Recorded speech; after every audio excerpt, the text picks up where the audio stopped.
Drop the updates. Facebook, Twitter, and so forth. Inform the internet that a wrestling show is happening.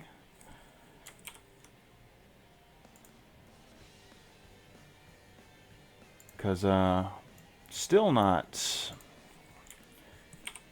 connecting my social media to Twitch for some reason. Probably should do that. Alright, cool. Done that. Let's see.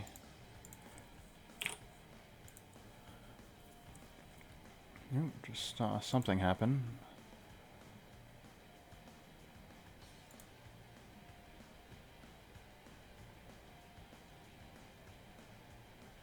Alright, cool.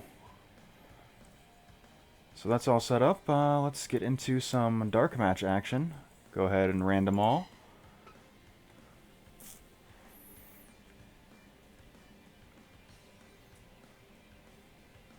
Alright, gotta go Danny Trejo. Oh shit, thank you very much for the host, Schnitzel. If, oh shit. What's going on, my man? Let's see.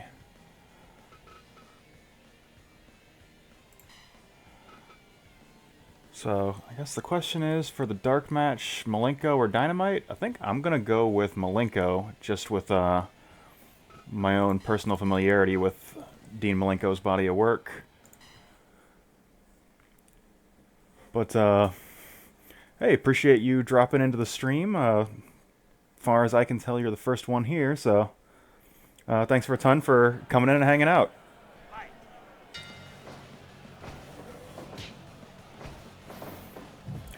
Seems to be a bit of a theme with the... Oops, let me turn this down just a little bit. Is that... It's real loud in my headphones. With the Def Jam guys showing up in the dark matches, as they have for the past several weeks. That is going to be rewarded on tonight's main show with one of the Def Jam competitors getting a guaranteed spot on the main card tonight. But right now, Danny Trejo in a bit of a prove-yourself match against the Iceman, Dean Makenko.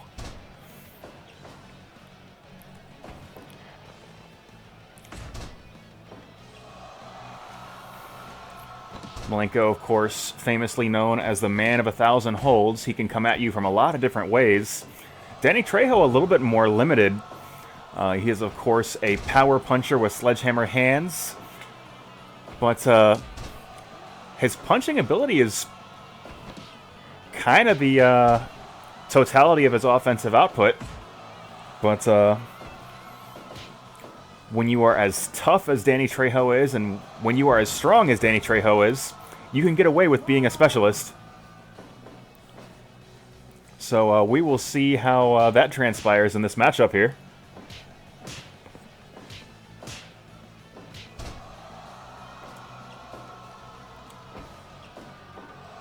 Big belly-to-belly overhead suplex from the Iceman.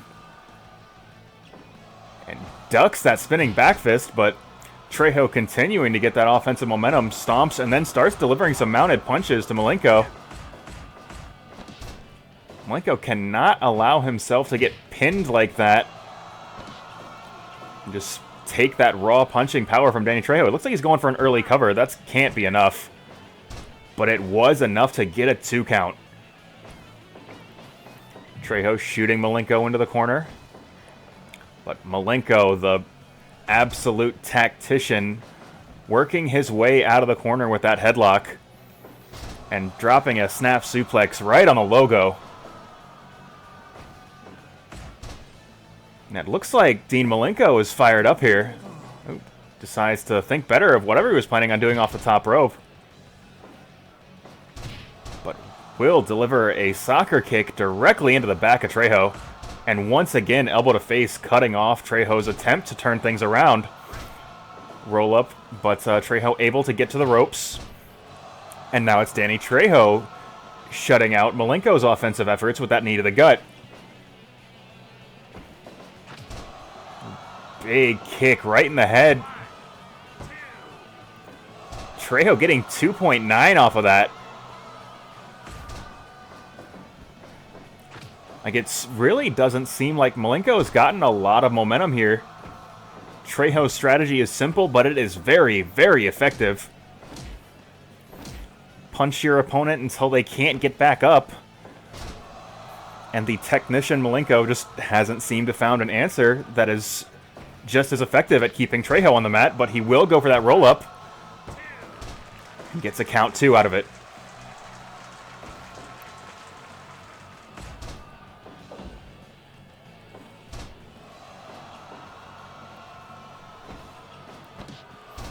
Once again, another roll-up to Trejo. And once again, another 2 count. How you doing, GK?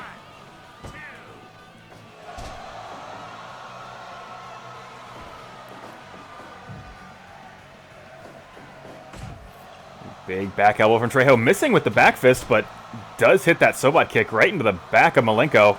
Trejo calling for the ends. Haymaker right to the back of the head. Makenko unable to defend himself. But Trejo starting to run out of gas. That big Tony Jaa. Hey, how you going, Cinderfallen? Appreciate you stopping into the chat as well.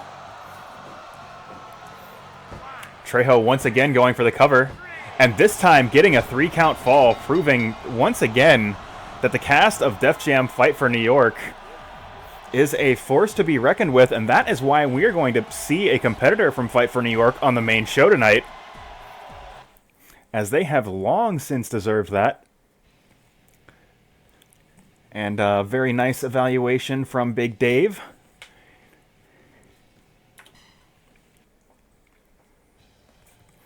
And, yeah, I saw that you posted the Matcherino links in the Def Jam Discord, and I can start sharing those around on my own channels as well. Let's see. Actually, I don't know. Before we go into the real shit, let me see if...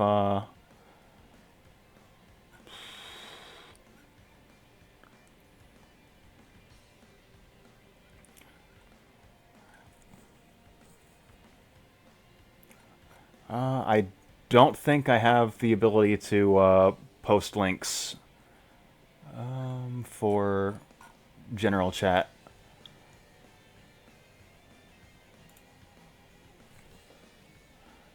Let me see.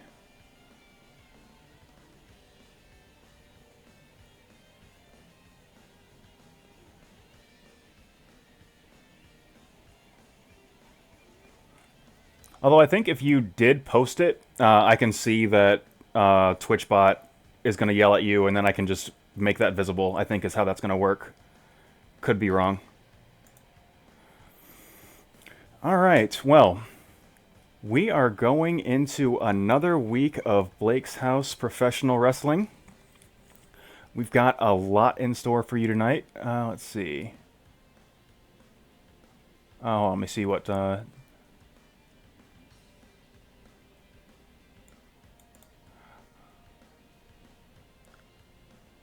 yeah, it just killed your link, and there's no auto-moderation allowing me to, like, give that back to you.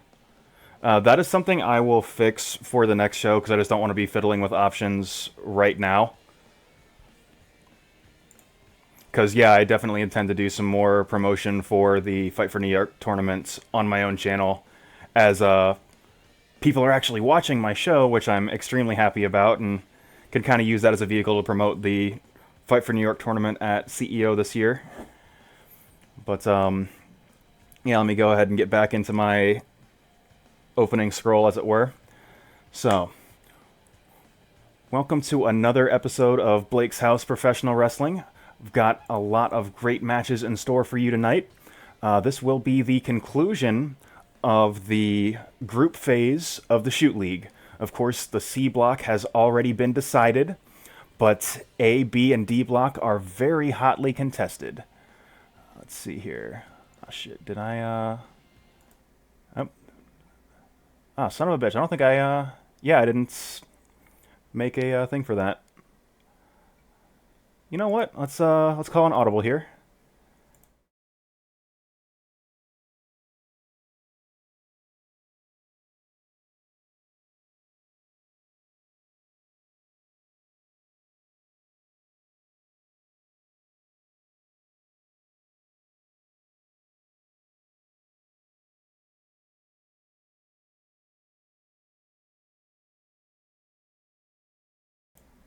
There we go. Forgot to include this scene in my list of images. So, A, B, and D block are hotly contested, with the D block being the match that you all have been waiting for several weeks. Ken Shamrock, Jean-Claude Van Damme. Like, that is a match that I have been putting off week after week because I want you guys to be at maximum excitement for this outcome, as this will decide who is going to advance out of D block. Of course, if you were watching just moments ago, I just teased another match we are going to be seeing tonight. Drew Serpa, Antonio Del Valle, against the Ascension, one of the winningest tag teams in NXT history. That was at a request from Antonio himself, wanting to get a little bit more action in the tag division. Additionally, of course, we have the King of Fighters TV title. By the nature of it being a TV title, that is defended every week. So you will be seeing that defended against a team of you, the chat's choosing. That will be going on in the semi-main. Of course, the semi-main taking place before the main event for the Blake's House Championship. The #1 contender was decided last week. Hsien-Jo versus the current champion, King of Fighters' own Antinov. In addition to that, I've got several other matches available for you guys to see tonight. So, without any further time spent saying things, let's go ahead and get a little bit of professional wrestling happening on tonight's show. So I mentioned earlier that you would not just be seeing Def Jam guys in the dark match. You're going to be seeing a lot more of them over the next month or so, both so they can promote the tournament that will be taking place at CEO in Daytona in June, but also because they have been putting on great match after great match in the dark matches. So let's give one of their competitors a chance to compete right now.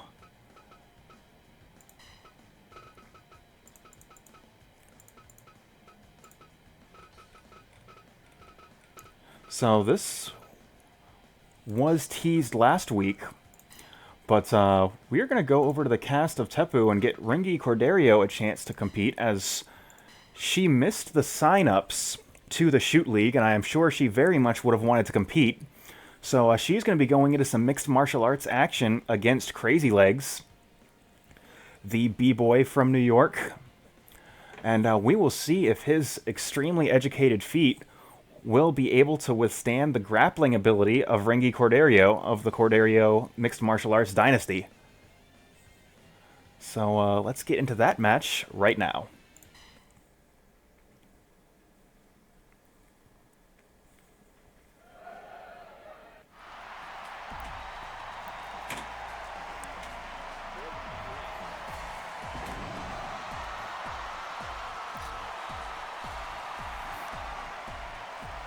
Ringi, of course, the fourth character from that was commissioned from Melly to create the cast of Tepu for Fire Pro Wrestling. Ringi is probably the most enigmatic of the Tepu characters, as she had very little screen time as a fighter, but was more of a, this is a threat looming over every mixed martial artist, or every amateur mixed martial artist in Japan at the time of that story is ongoing. So she is certainly a threat. But Crazy Legs is no slouch himself, as he is such a dangerous martial artist that he is actually banned from standard competition in Def Jam Fight for New York. Like, his agility is truly unmatched. However, Ringi exposing one of the weaknesses of Crazy Legs, where if you can catch a hold of those feet and not allow him to really get started, he's going to have some trouble. And right now it has been all Ringi, but Crazy Legs kicking Ringi's leg out from under her leg, and Ringi responding back by kicking Crazy Legs absolutely everywhere. And Crazy Legs going with a knee to the gut. Just trying to use those feet every which way he can. Big European uppercut. And Ringi just powering through whatever Crazy Legs was trying to do off the ropes.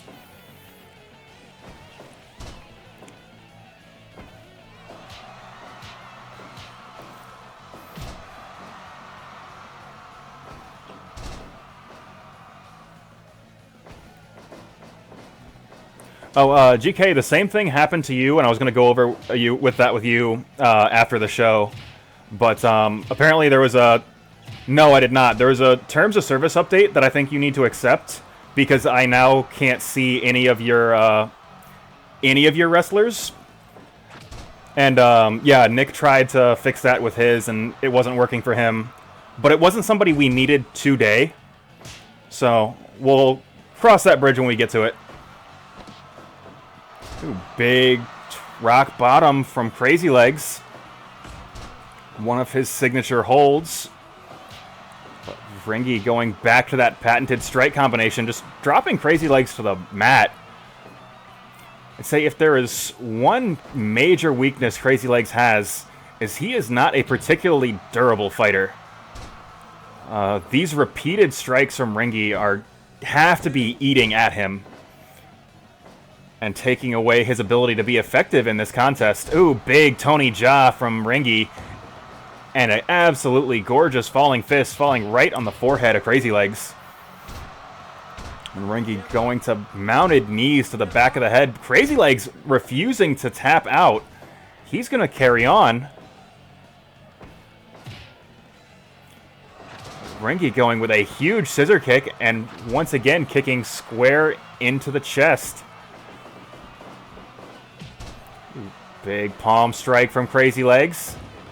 And follows up with a double stomp right on the chest of Ringi. And I believe that was the rock steady. 1, 2. But Ringi, the absolute fighting spirit, kicking out of Crazy Legs' signature hold. So Crazy Legs will have to figure out something that's going to get this MMA prodigy down. But right now, he's taking a bit of a dance break, the B-boy from New York. With a big kick to the side of the head.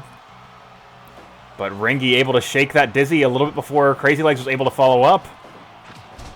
And Ringi with a huge spinning back kick, leg lariat right to the head, and kick in the back of the head. Crazy Legs unable to defend himself. Mario starts the count. Gets a count of 4 before Crazy Legs is able to get back to his feet.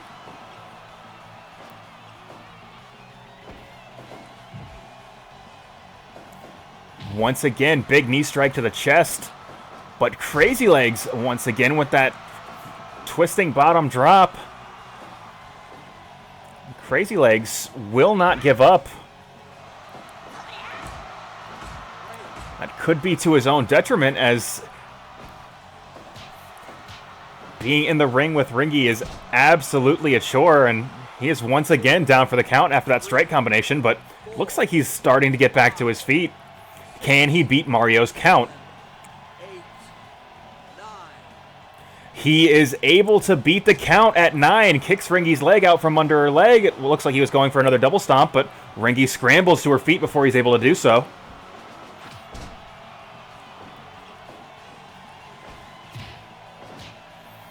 And the two battling it out. The strike exchange can't be... I was about to say it can't be in Crazy Legs' favor, as the power advantage, I would say, goes to Ringi.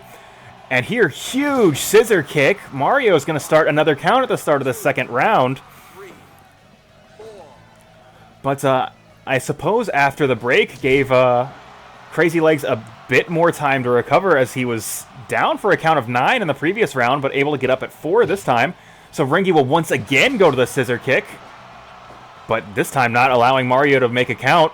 She was going to attempt to press that advantage, and that could have been working against her, as she is finally down to a state where Mario was able to begin making a count.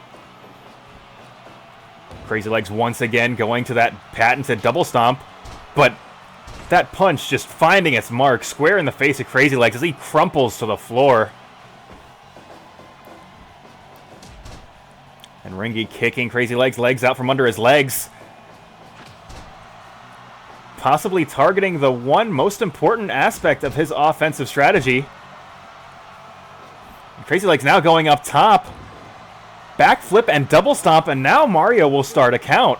3, 4, 5, 6. And Ringi a little bit shaken by that. That's certainly not how they do it in the MMA world.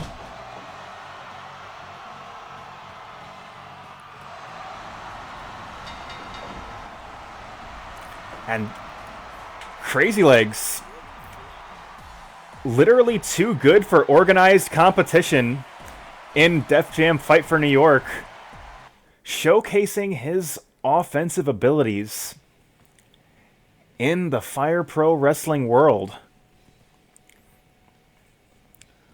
Ringi absolutely fought her heart out in that contest, but the superior agility and athletic ability from Crazy Legs proved to be too much.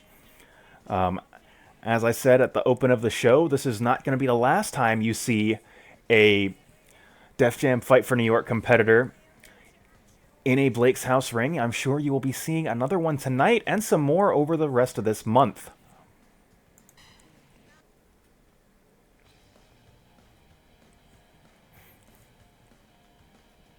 GK, Nick, one thing I would ask of you guys, so make sure you can open the wrestlers, because what was happening to me is I could see the pages and pages of wrestlers that you've posted, but as soon as I tried to click on one to initiate a download, it would then give me an error message saying I don't have permission to view it.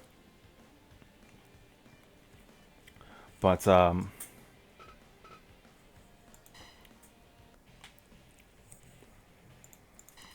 while I've got a couple people in the chat, let's see if you guys want to have a viewer-requested tag team match. Let's see. Ah, shit.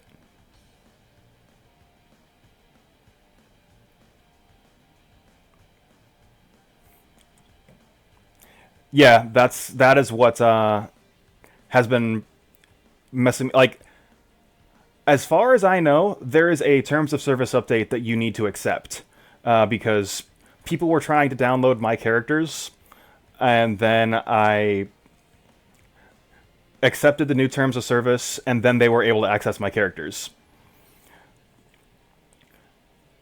The way I found that terms of service update was by trying to view one of my own uploads, and then Steam yelled at me and said, "Hey, we've updated our terms of service." I couldn't find that TOS anywhere else, because Steam is kind of shitty as far as how it communicates information to the consumer. But if you can figure out where the TOS to the workshop is to accept it, I think that's what is holding us up. But as previously stated, we've got some standard tag team action. And I am going to you, the viewers that are hanging out in the chat, if you guys want to suggest some tag teams. I'm sure you guys did see that the Ascension will be competing tonight against Drew and Antonio, as well as, let's see, a handful of other Blake's House competitors. But if there is anybody you want to see, both in the world of professional wrestling as it exists in my Fire Pro Wrestling save, of course we have options from the world of real people, video games, people from various works of fiction, a lot of KOF characters.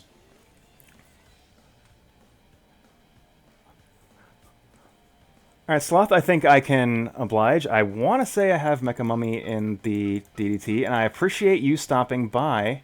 I do, in fact, have a Mecha Mummy. So, I can definitely make that team happen. Oops, that's,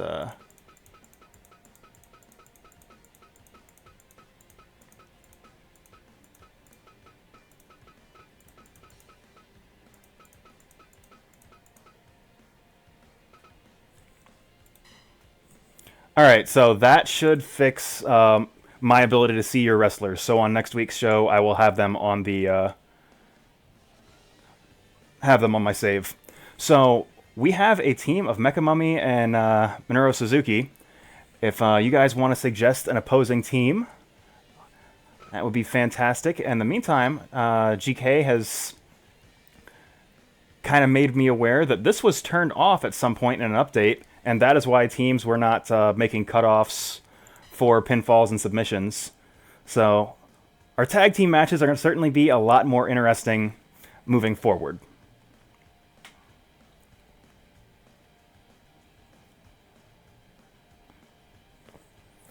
All right, if you guys are taking your time, there is a team that,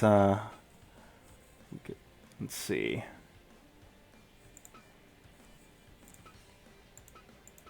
As I've been hovering over the free agent pool for Drill and the Share Zone, I think for the past several weeks. Could always call in some JPW guys.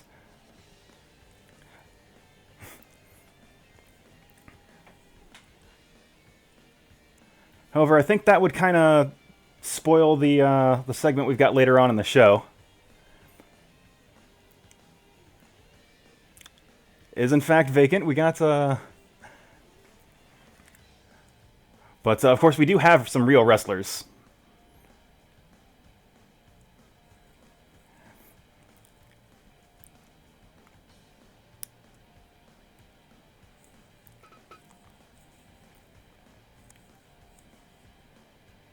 Actually, could just have some Blake's House guys in there, as this is kind of the Blake's House show.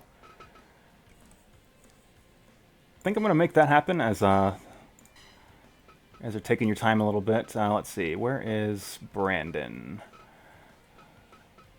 Technically the keepers of Blake's House against Minoru Suzuki and Mecha Mummy. I think that is how we're going to play this here.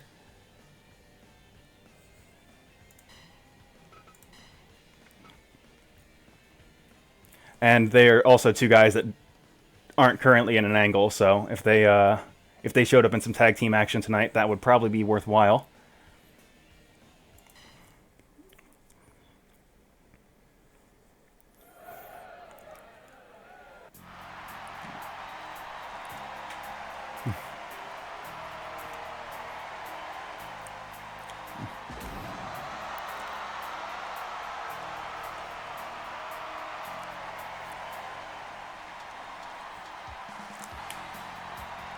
Alright, cool. So, if that's the case, then I should be able to download your guys after I go off air tonight.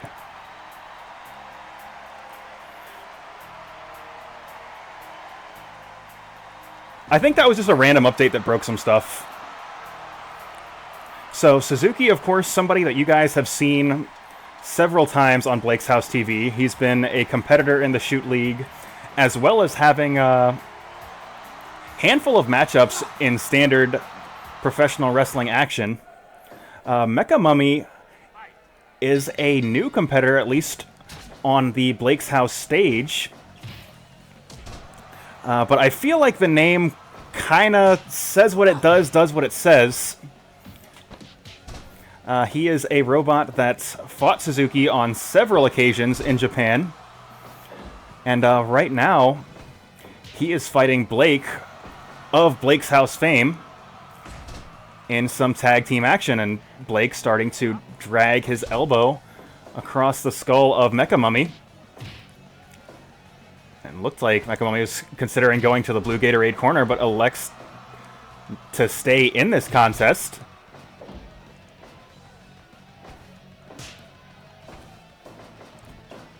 Blake, not somebody we have seen a whole lot from.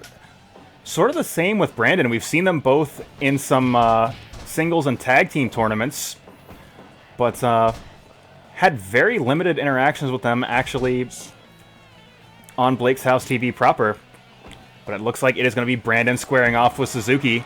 Possibly a bad matchup for Brandon, as Brandon's got that brawling style, but Suzuki will stand and brawl with anybody. And Suzuki is not someone that you would want to stand and bang with.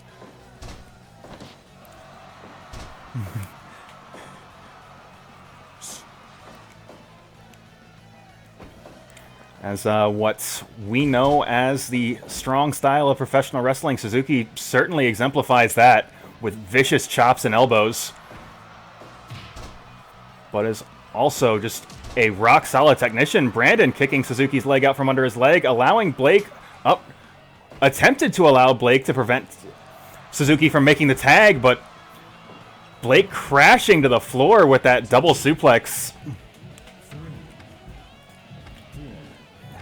And Brandon taking an awful long time to come in and make the save, but is able to do so. Double drop kicks in stereo.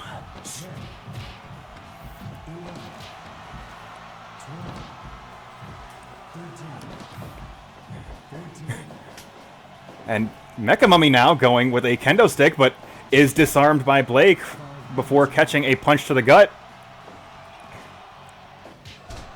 And just a haymaker square in the center of Blake's face. And Blake's going to elect to get back to his own corner after that absolute chaotic display. And Brandon, that trademark brawling style, just throwing hands with everybody, and once again throwing hands with Suzuki. I can't speak for the man's strategy, but it is an absolutely all-heart maneuver. And Suzuki's dazed. Attempts to set up a big boot, but Suzuki sidesteps. Snapmare countered by Brandon.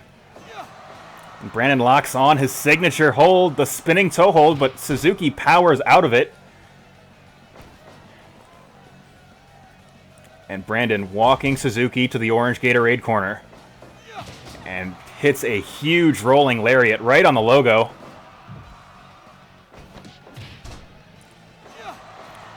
And Brandon just not allowing Suzuki to get started. This is somewhat commonplace for Suzuki on Blake's House TV. He's had a very rough draw in the Shoot League tournament. And it's really just unable to keep offensive momentum.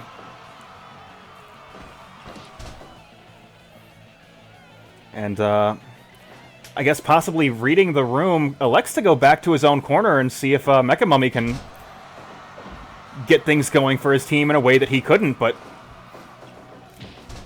big flying elbow from Blake. It seems as though that is not going to be the case, but Suzuki shutting down that chin lock and just absolutely punting Brandon before... Oh. Mecha Mummy blocking that suplex. And it looks like the Blue Gatorade team is starting to get things going, and just as I say that, Brandon once again locking on his signature hold, and Suzuki once again cutting him off.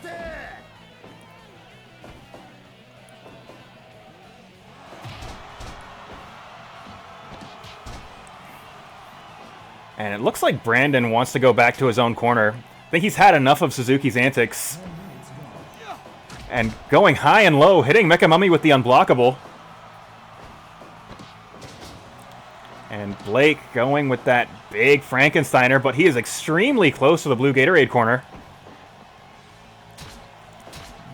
Mecha Mummy pulling out a foreign object seemingly out of nowhere, but Brandon's able to cut him off.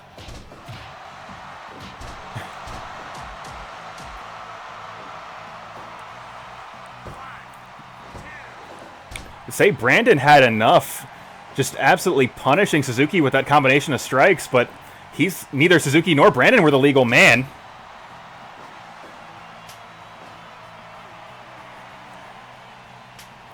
But we are once again in a situation where it is Brandon versus Suzuki.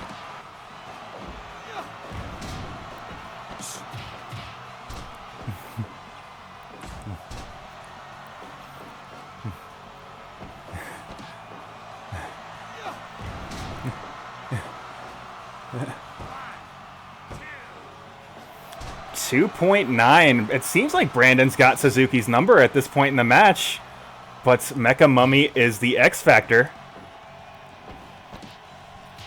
And Brandon once again with that punishing strike combination. Big elbow drop, one. Only gets one as he is immediately cut off by Mecha Mummy.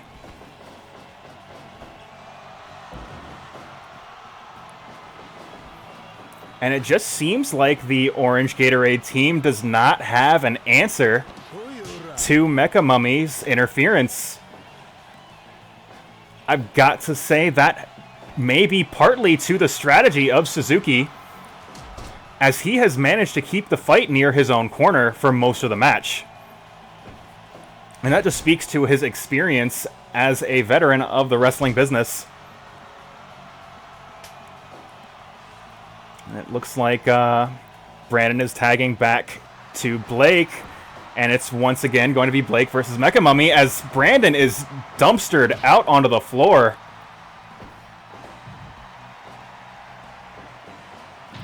Mecha Mummy with that running knee strike, and once again with that surprise foreign object.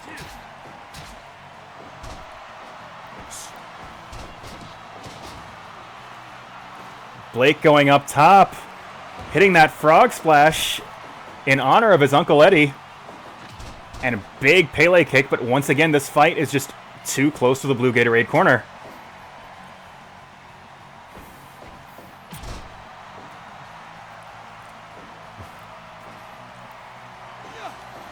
Brandon now locking on his signature hold, but Mecha Mummy refusing to tap out.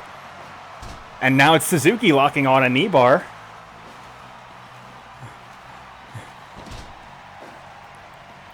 But Suzuki is not the legal man. Oh, this could be the moment that the Orange Gatorade team needs.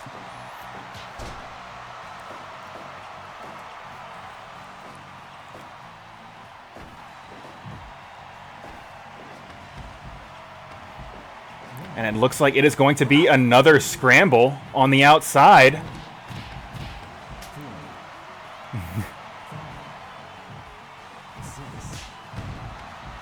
And it is a scramble that the Suzuki Mecha Mummy team are ahead in by a pretty substantial margin at this stage.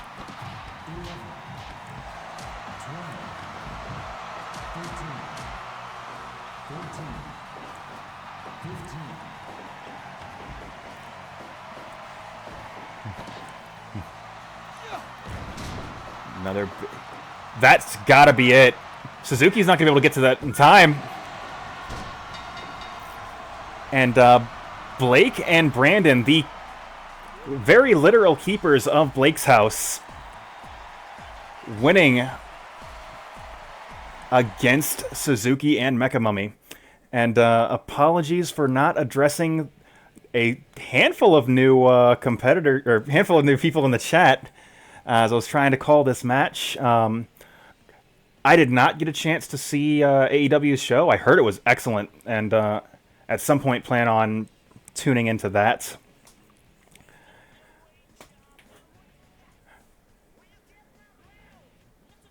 Yep, let's see.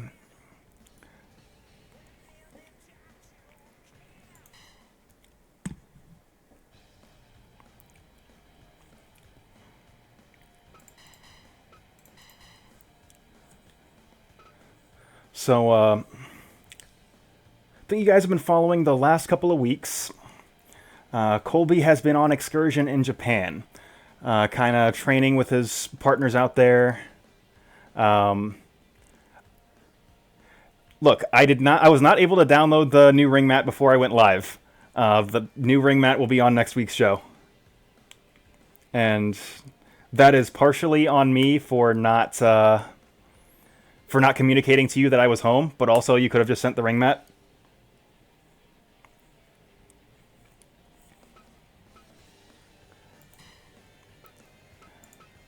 And that being said, COLBY has been on a bit of a losing streak, so I think we're going to check in on him and check in on his progress in Japan.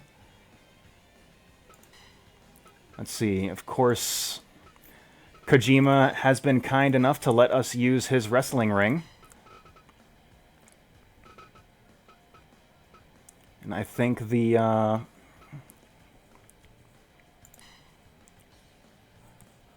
we're just going to have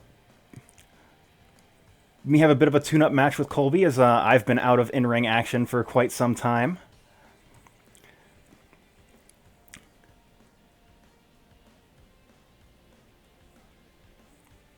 Actually, like, so there's a handful of new people in the chat.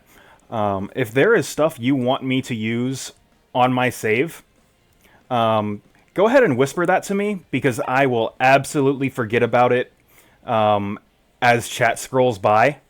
But yeah, if there are wrestlers or objects that you want me to use on my save, because I'm going to be doing some viewer request stuff, in addition to working the storylines that have been built up from week to week. Like, if there's something you want me to use on viewer request stuff, just go ahead and whisper that to me, and I will download it for next week's show. But right now, we are going live via satellite to Japan, just to check on the status of Colby's training excursion. I really like Fire Promoter. Fire Promoter... So, Fire Promoter is more of a management sim, like you are controlling the entire wrestling company. So, if that is some... So, like, to be clear, Ty, please, like, the whole premise of this show is me and my friends are wrestlers in the game, and, like, we are fighting each other. But there will be other matchups with... Like, for example, we've got a tag team match tonight. Let me go and promote that. Yeah, so we have Drew Serpa and Antonio, who are Blake's House guys. If you were not aware, Blake's House Wrestling, that is this stable of wrestlers against the Ascension. So there will be some real wrestlers. There will be some characters from TV, from video games. Like, other people that you know will show up, but the quote-unquote storyline matches are going to be, like, me and my friends. Yeah, Lado Copy, I think, nailed it. Basically, this is me getting to live out my dream of booking a wrestling show. So, yeah, let's go live via satellite and just check on the training progress of Colby. Yeah, going live via satellite to Japan.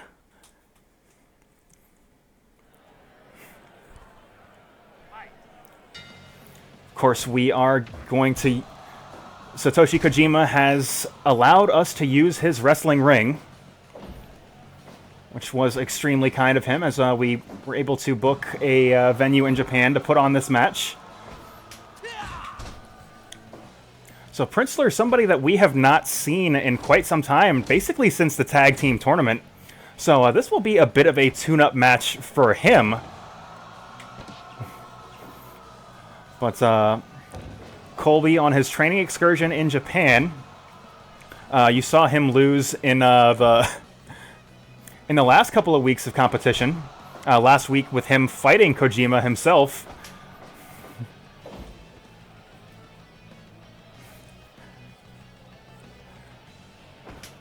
So, both of these competitors need a bit of a win here. But, of course, that can only go to one of these two men. And for a moment, I thought it was Colby trying to set up for his Atomic Lariat.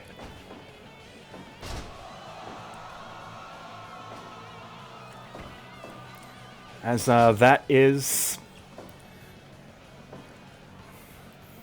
one of Colby's most deadly offensive maneuvers.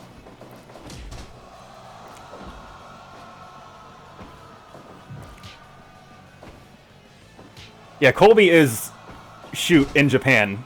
Like, that is kind of the gag behind the Colby's Japanese excursion storyline and why all of his matches are live via satellite.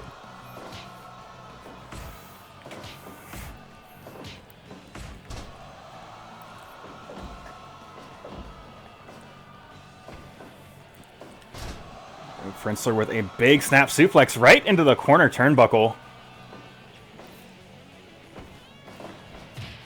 If the last matchup was an interesting combination of styles, particularly in the Brandon versus Suzuki, where it's brawler versus brawler, this is more of a brawler versus technician.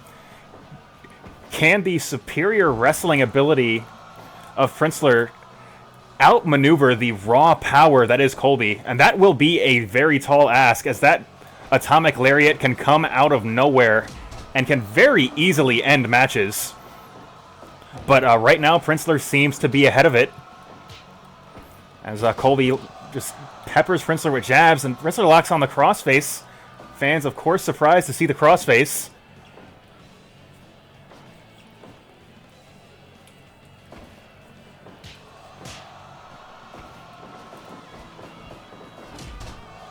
Big shoulder tackle from COLBY.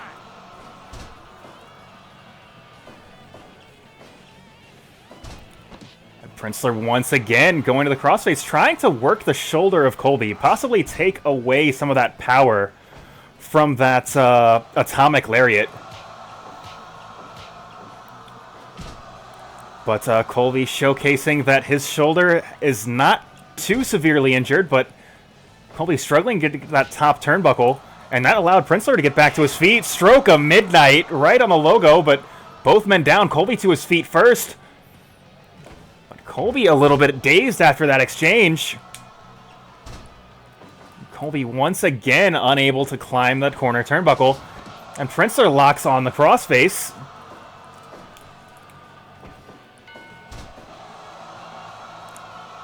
Princler going for a low blow, and now once again blocking on a submission, but COLBY able to get to the ropes. Big pump handle slam from COLBY. What's he got up here? Looks like COLBY's setting up for that Atomic Lariat. This could be it. Lariato! Princler immediately to his feet, but COLBY having none of that and putting him back onto the mat.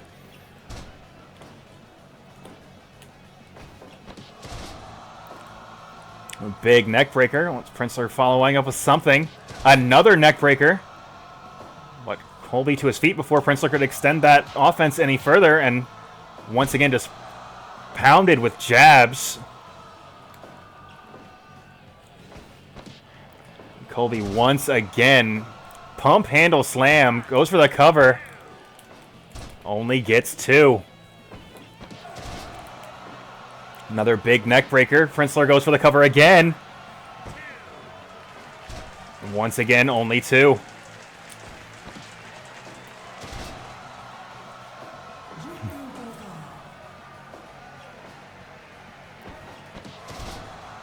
Another neckbreaker. I know Princler wants to set up that scarf hold after the neckbreaker, but he's unable to do so as COLBY gets to his feet before he's able to apply the submission. Looks like COLBY could be setting up for another Atomic Lariat. No, that John Cena throwback. Planting Princler's face right onto the mat. Princler possibly going for that patented Northern Lights suplex, and COLBY blocks it. And COLBY once again, punching combination, showcasing that brawling style.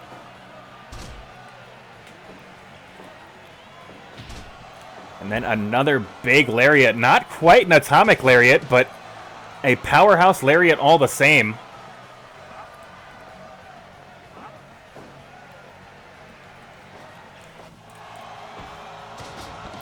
Princler continuing to go for that crossface, trying to make COLBY tap out. COLBY ducking the lariat, possibly learning from his encounter with Kojima. But despite repeated pressure to the shoulder and neck of COLBY, he will not submit. He will not retreat.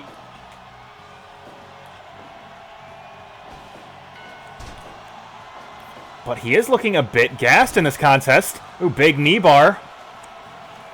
But once again, COLBY refusing to surrender by submission. Ooh, Princler going for a Canadian cross chop. Does hit Stroke of Midnight right in the center of the ring. That's got to be it. It is not enough. That is twice COLBY has been hit with Princler's finishing hold, and he is kicked out both times.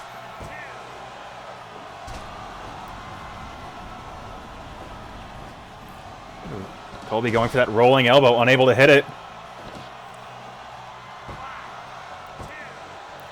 Princler seemingly desperate to get a cover at this stage of the match. He has given COLBY everything he has, and it has not been enough. COLBY with kick out after kick out. And it just seems like a matter of time before COLBY is able to hit that atomic lariat. And you've got to wonder if Princler is going to be able to defend it.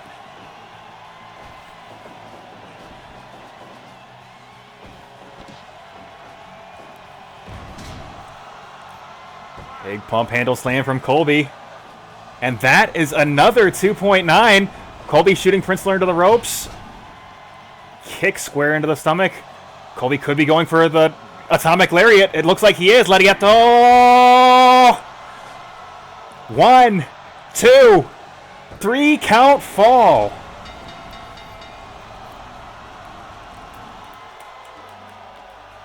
COLBY with the return to form that he needed. Having a rough couple of weeks on his Japanese excursion, but that tune-up match might just be the momentum shift he needed to get back into form at Blake's House Wrestling.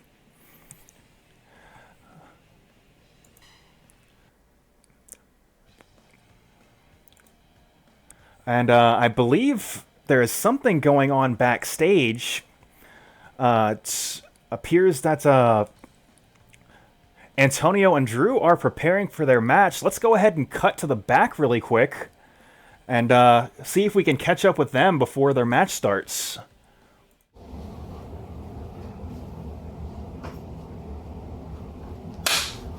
Let's go, baby. Ready? Let's do this. Is this even wrestling? What do you mean, man? So, think about when you were wrestling back in high school, right? Mm-hmm. How'd you feel about that? I mean, it was great. It was just you, your opponent, the mat. 3 3-minute rounds. It was like the holy trinity of wrestling. Exactly. This isn't that. These were the #1 contenders.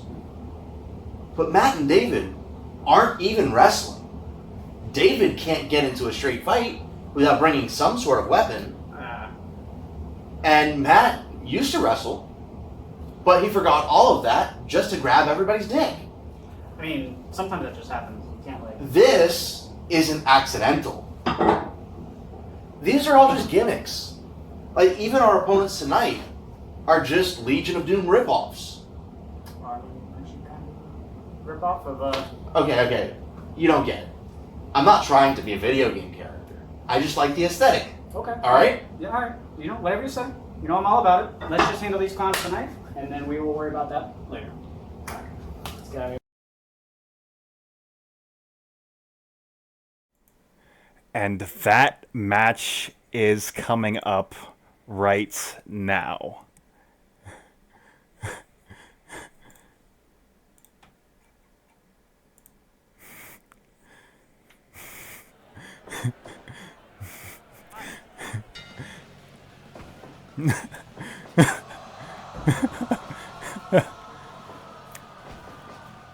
And forgot to change the ring, so it looks like this match will also be taking place live via satellite in Japan.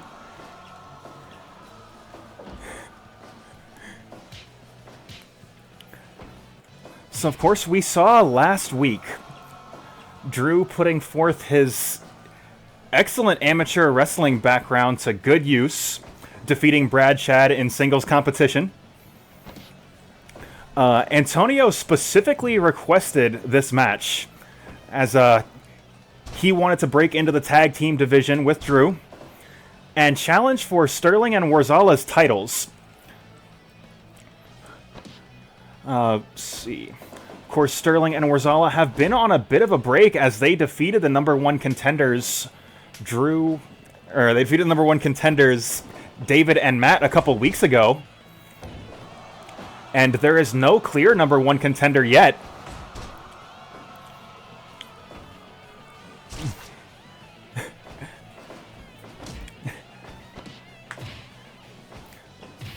It has been a little while since we've seen Antonio on Blake's House TV. But his lucha style, of course, used to great effect in previous matches. Let's see what he can do tonight.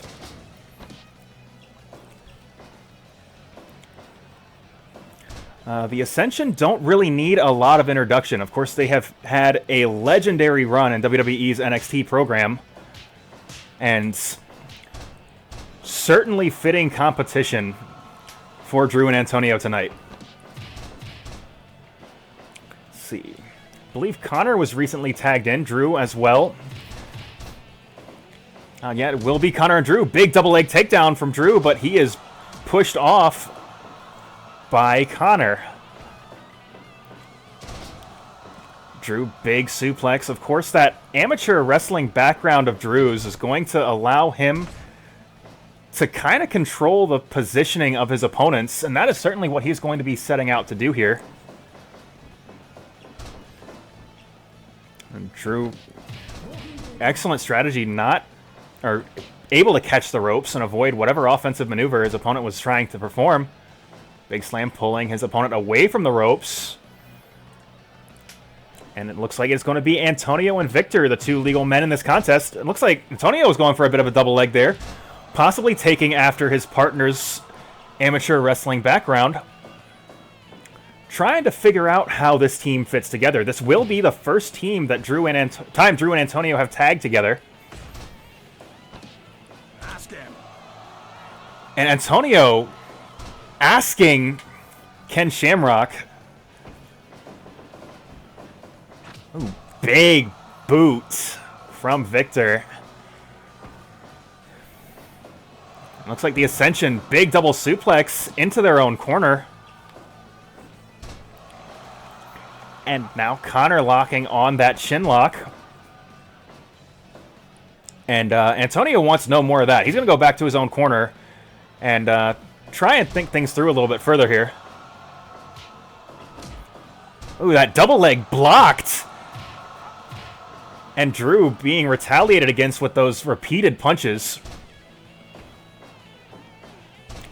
This time, Drew able to get great positioning, but once again, just the experience of Connor working against Drew here. He's had a lot more matches in a professional wrestling ring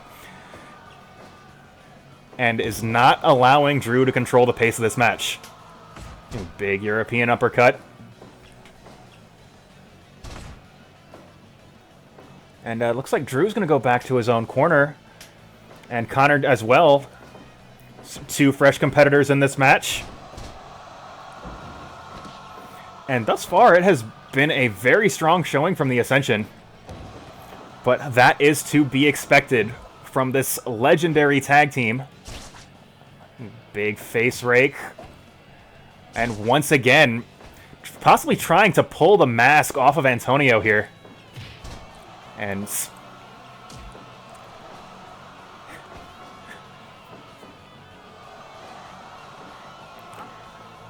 big backbreaker type hold.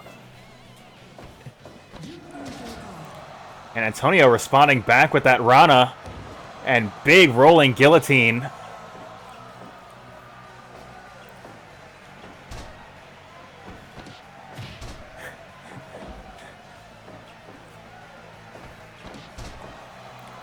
And Antonio just not allowing the Ascension to get extended offensive momentum, but they have certainly had a strong showing thus far. And Antonio responding back to that statement, which is repeated strikes. Ooh, big Rana off the top rope.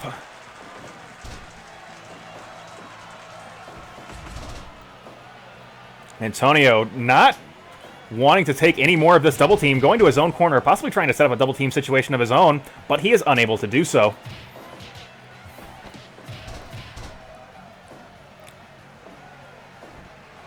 Ooh, big body splash, but of course, Victor not the legal man.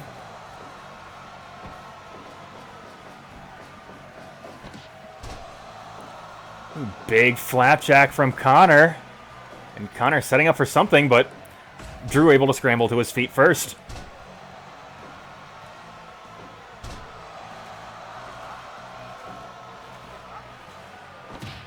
Antonio making that cutoff that his team very badly needs at this stage. Antonio just trying to wear Connor out by making him run those ropes. Big slam goes for a cover. Drew only getting one.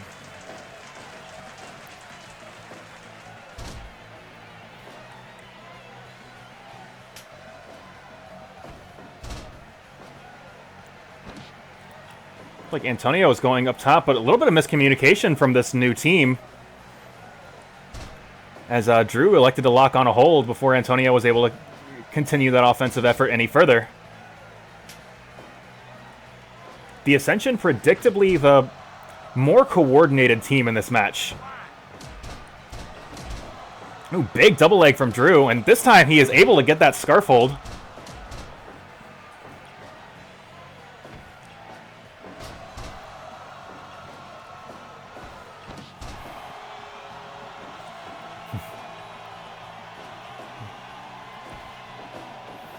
Antonio shoots his opponent into that corner.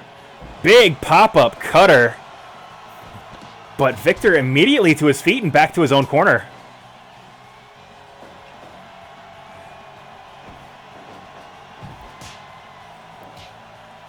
And Antonio getting into a strike exchange with a much larger opponent. This is another situation you got to question the strategy, but it certainly pays off as he powers through that. Big frog splash, but unable to get anything more out of it.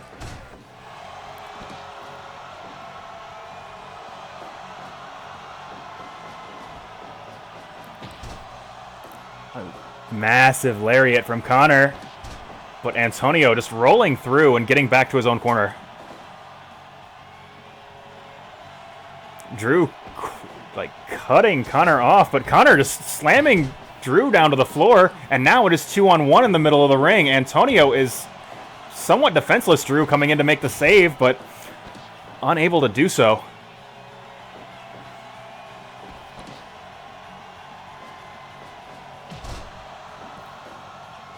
Excellent teamwork from the Ascension, and gotta give it to a team that has worked together for so long. Like, they are going to be the more effective team in the sense that they are going to be able to cooperate better than a team that has been formed basically this week.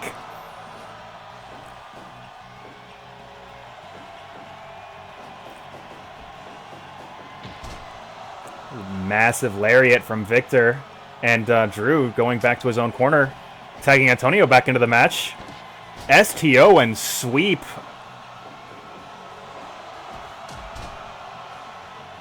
And Drew delivering mounted punches. Drew not even the legal man in this contest, so this is all straight damage.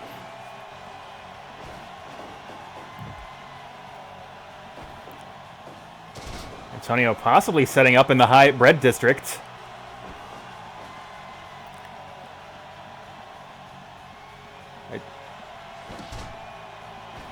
Seemed as though they were going for the Doomsday device, but maybe a bit of miscommunication, as Antonio once again honoring his Uncle Eddie with that big frog splash.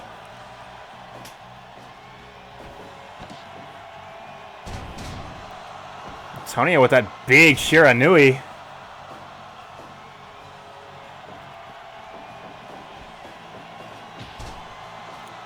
But was still dazed and unable to avoid that lariat right in the back of the head.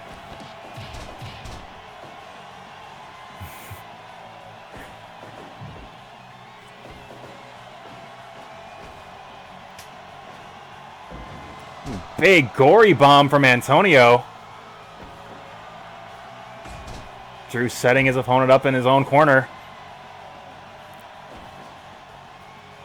Once again, setting his opponent up in his own corner, and this is the experience. I'm going to say, this is the Olympic-style wrestling experience from Drew, working to his advantage, just controlling his opponent's place in the ring, and when he was finally able to do that, that is when his team got the victory. So congratulations to Drew and Antonio, as they defeat the Ascension live via satellite from Japan.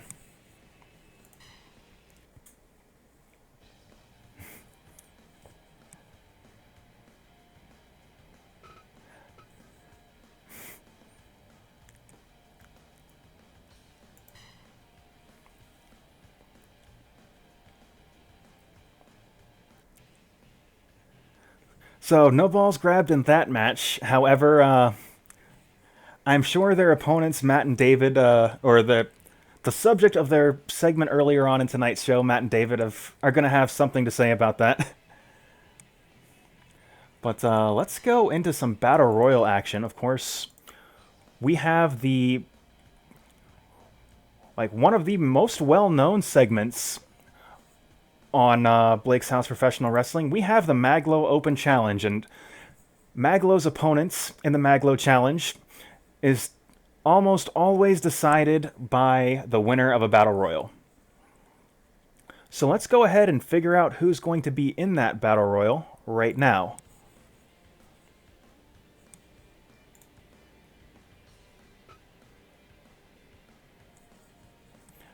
Let's see.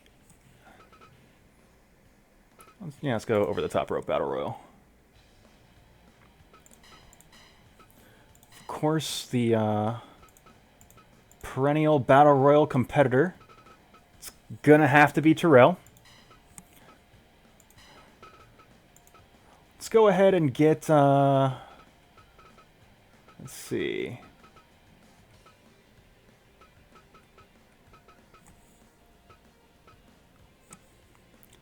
Let's go ahead and get Johnny Blaze in this. Of course, we are going to put Johnny Blaze in jorts, as he is a professional wrestler. But we have 6 more slots. And yes, Maglo is very much the real deal.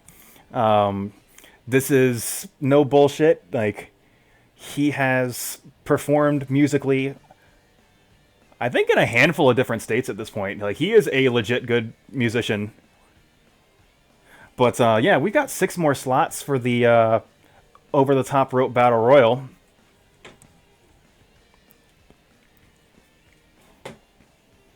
If you guys in the chat want to suggest some guys, I have a lot of real wrestlers. I probably don't have all of them, but some of the more mainstream guys, particularly from the last 20 or 30 years, I should have. Of course, I've got the entire cast. A literal bear. All right, you want to see Rey Mysterio was in last week's Battle Royal, wasn't he?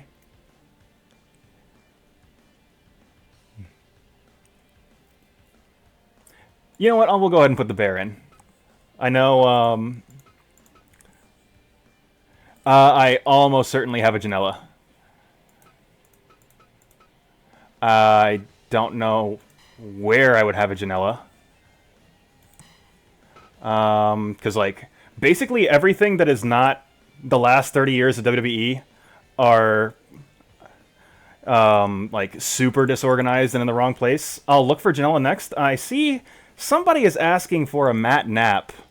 You know what? We can put Matt Knapp in there. And let's go ahead and figure out if I have a Janela.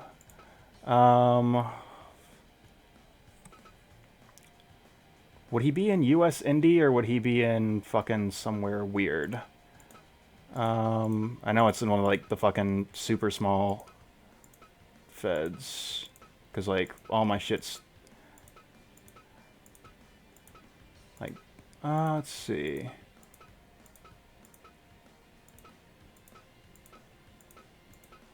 I know for sure I have a Janela.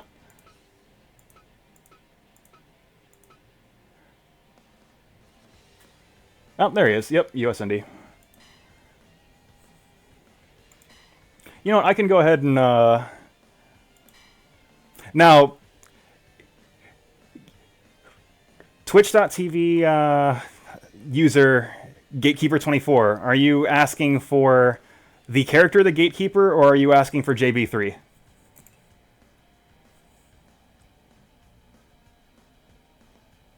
Okay, alright, I can give you JB3. Let's see. Let's see. Okay, I've got a lot of different options for Savage. I know for sure I have a lot of different options for Savage. Let's see. Should have... Let's see... So I've got 80 Savage, I've also got, like, 90 Savage and WCW Savage.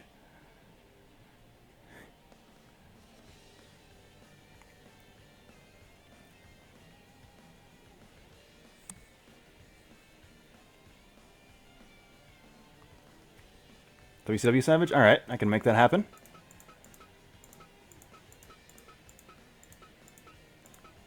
Let's see.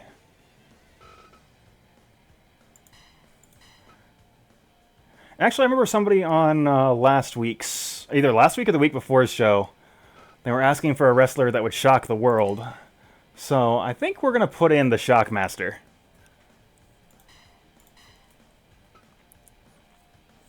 So I think that is going to do it. So let's go ahead and get to this. Shit, I never downloaded your All Might. So y'all need to remind me when you've put stuff on the workshop so I can put them into my show. But let's go ahead and get into that now.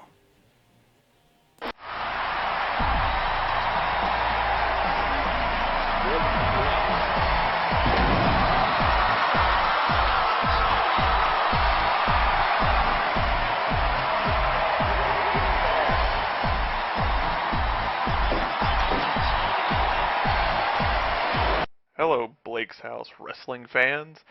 At this point, I'm sure everyone is thinking that, wow, Judgment Professional Wrestling has a hard-hitting and damn entertaining roster of athletes. How can Blake's House compete? Especially when week after week, our man, A-Man, has squashed the competition. And week after week, Maglow's rigged challenge backfires, causing him to lose his championship, and then in the following week, the challenge resulted in Maglow losing to one of our best and brightest, JJ Mondo. But you know what? I have a proposition for Blake's House, because I'm a benevolent leader. How about a cross-promotional event? That way Blake's House has the opportunity to stand out with the best wrestling organization on the planet. With that said, I'll let Mr. Princler mull that thought over in his head if he thinks he can stand up with the best there is.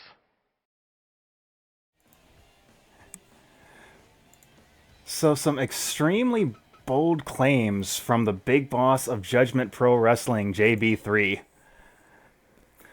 We will, of course, be seeing JJ Mondo later on in tonight's show. And JB3 will get an opportunity to prove himself against two separate Blake's House competitors in this match.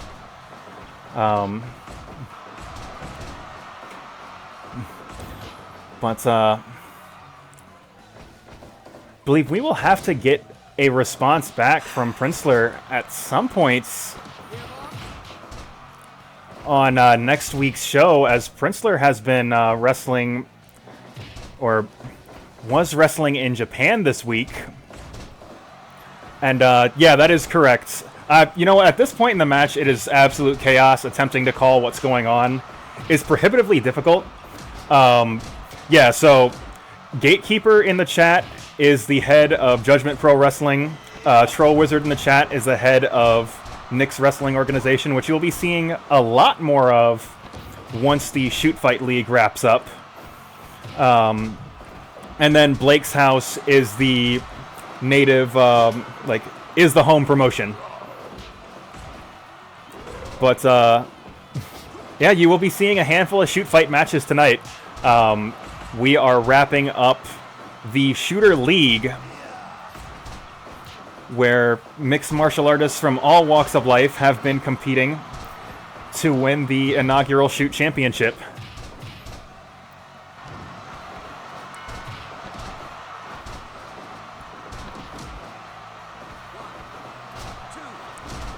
So I guess let me attempt to call what's been what the storyline is. Storylines are going into this matchup. So Terrell has competed in nearly every battle royal we have had on Blake's House television, but Terrell has never won a multi-man match, and I think he has made it his goal to compete in battle royal after battle royal until he has earned his spot in the main event.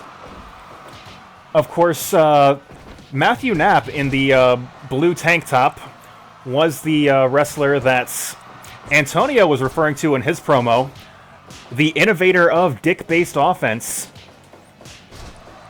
that you will be seeing a little bit more of in the Blake's House tag team picture. The gentleman in the suit, John Boggy III, is the big boss of Judgment Pro Wrestling. And I'm sure, as you saw from his promo earlier on in the show, his men have been putting Blake's House under siege in the past couple of weeks. The bear is, of course, a trained bear from Nick's Wrestling Organization, and I believe someone just got eliminated. The Shockmaster, in classic Shockmaster fashion, falls on his ass and is eliminated from this match. And it looks like Terrell is going to have to wait another week, as Johnny Blaze just sent Terrell packing.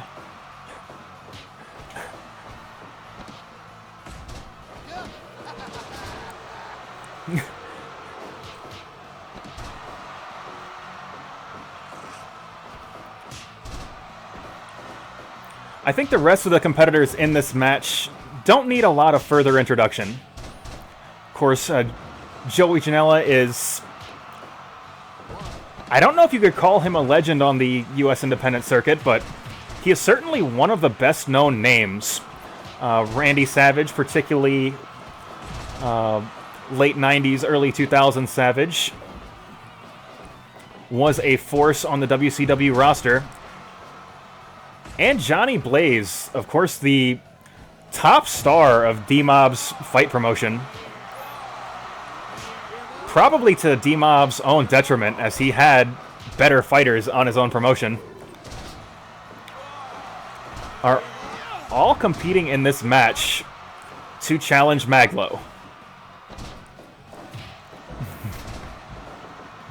And I believe that was JB3 just eliminated from this match.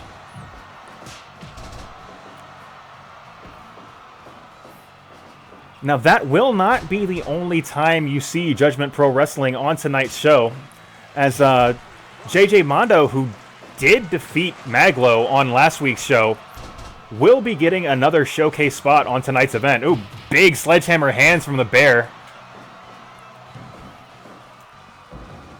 Matt showing that he has not completely forgotten his amateur wrestling background, but he is countered by Janela in the orange Gatorade corner.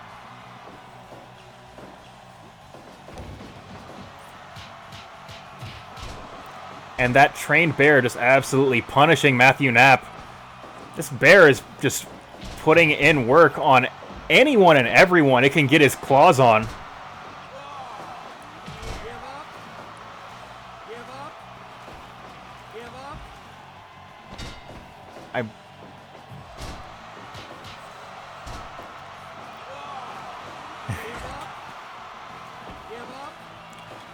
That bear is just an absolute punishing competitor, choking out anyone and everyone.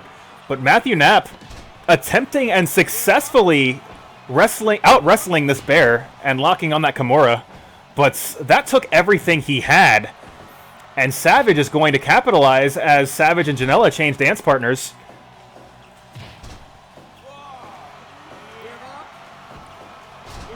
And Nick's Wrestling Organization's trained bear is just finally submitting someone with that devastating chokehold.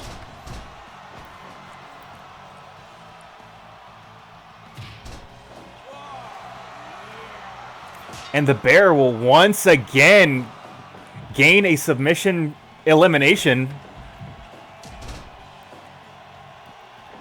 And Matt is just totally out of gas. He is not going to be able to take this bear on. And Matt has, I don't think up to this point, managed to hit his signature hold. Of course, that signature hold being the vice grip of Matthew Knapp. Ooh. Absolute beautiful suplex into that orange Gatorade corner.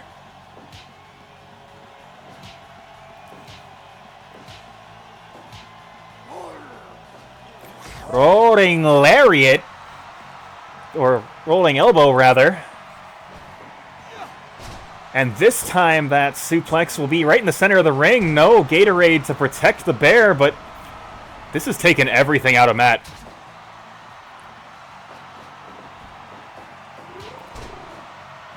Big haymaker right to the back of the head, and the bear will once again lock on that chokehold.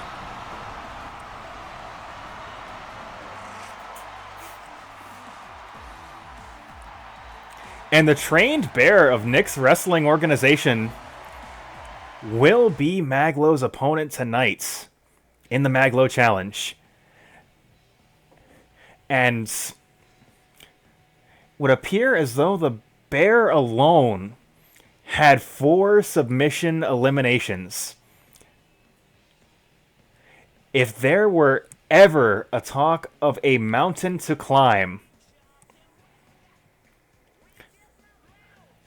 that mountain is I'm a Bear of Nick's wrestling organization.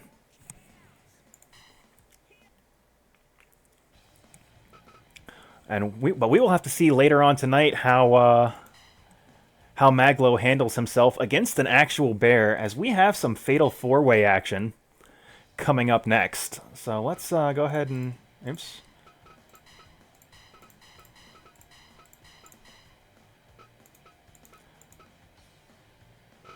So we've got some...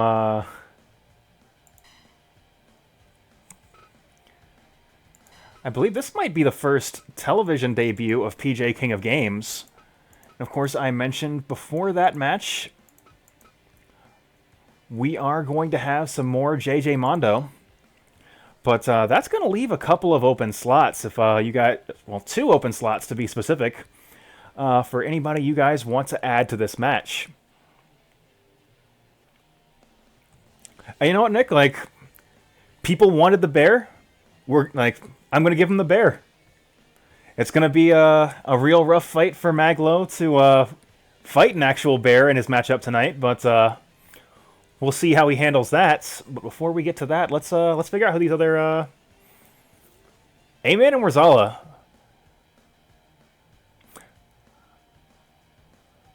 Huh.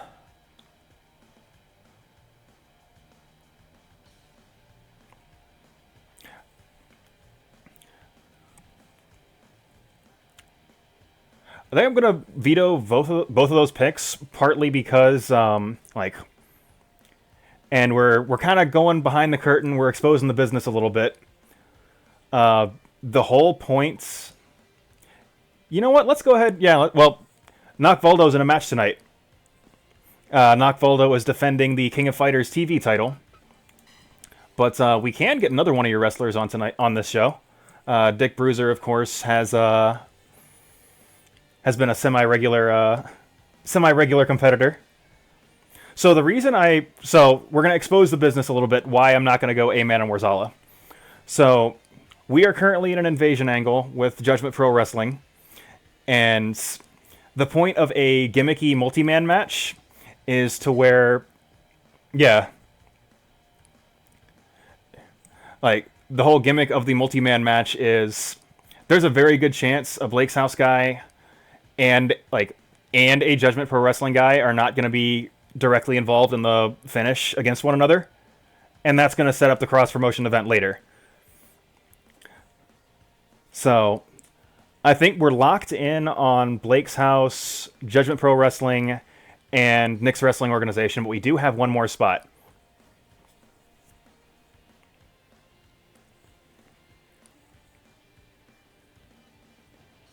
Like I said, the boss of Blake's House Professional Wrestling, being Princler, unable to respond directly to JB3. Stone Cold also has a match later tonight, as he is also defending the King of Fighters title. All right. I'm going to go with Shane McMahon, as Ramon is...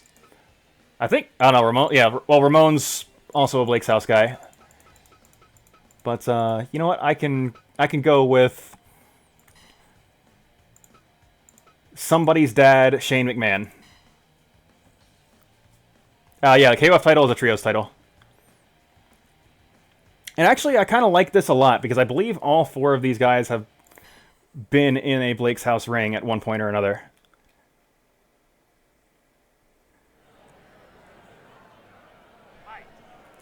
Yeah, that is, of course, the best in the world, Shane McMahon.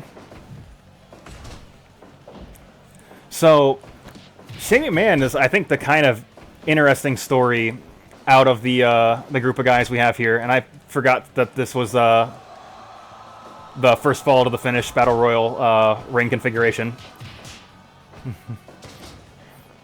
So, Shane McMahon has been on Blake's House TV before. He had a absolutely vicious best-of-3 series with Jamel, which Jamel would go on to defeat Shane McMahon, and then defeats James Holloway to earn himself a #1 contender spot. But that kind of leaves Shane McMahon out in the cold here. Let's see if he can get himself back into some kind of main event picture, winning this first fall to the finish Battle Royal action.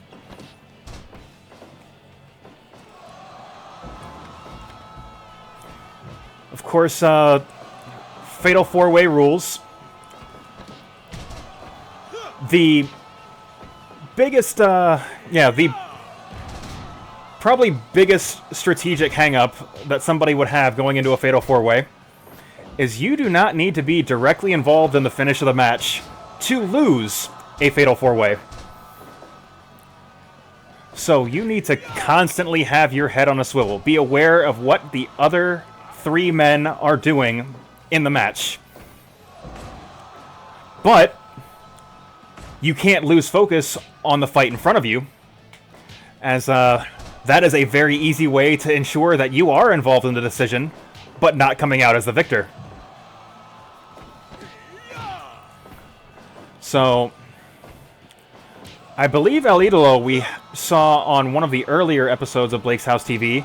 Of course, JJ does not need a great deal of introduction, as he has held championships in Blake's House Professional Wrestling, but maybe we can give you a little bit of a backstory on PJ King of Games. I think PJ King of Games paints the picture pretty clearly on his whole deal. There is not a contest that I would be willing to bet against PJ on. And that is not strictly within the context of the squared circle. That is any contest. PJ is a very real threat as a competitor.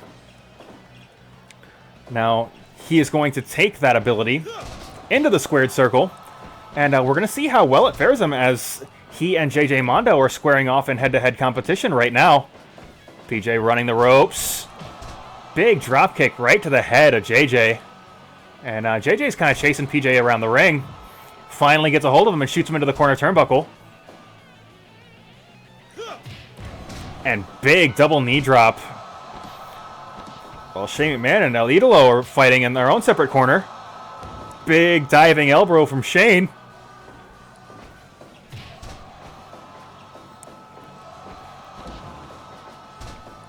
Oh, whatever PJ was setting up, it looks like he was not allowed to continue. And while I'm focusing on PJ King of Games and JJ Mondo, El Idolo and Shane McMahon have been having a barn burner of a contest of their own, and maybe not giving them enough justice, as Shane McMahon is canonically the best in the world according to WWE TV. And El Idolo is... Shane McMahon hitting El Idolo with his own signature hold. And Shane getting somewhat distracted by PJ running the ropes, and that forced him to miss his dive.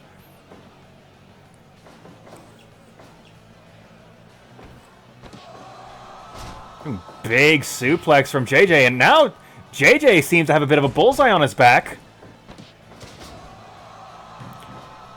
Ooh, excellent bit of strategy from El Idolo, pulling Shane McMahon away and forcing PJ King of Games to dive into nothing. Stroke from PJ as he locks on that Boston Crab.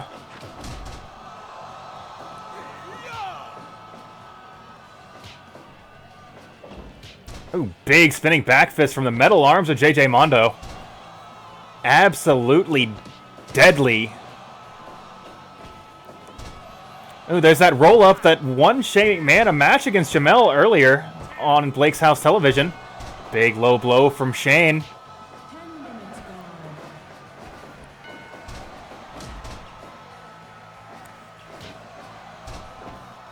And it is an absolute mystery as to who's going to come out on top in this contest. It could absolutely be anyone. There is not a clear standout favorite, as it has just been absolute chaos in the ring. Shane once again going for the cover. He is just trying to get a pinfall victory wherever he can, and I gotta say, that is excellent strategy from the best in the world. Ooh, big rolling knee bar. El Idolo calling for the finish and getting 2.9 off of that spectacular maneuver.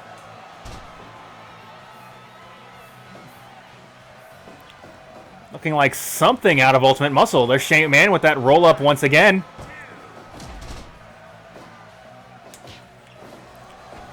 I don't know if I'd call it an Azuna drop. I typically, when seeing a maneuver of that nature, I would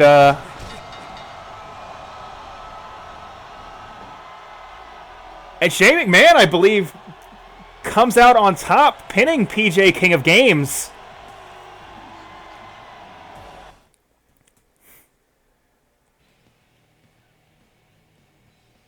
And Shane McMahon, the ultimate opportunist,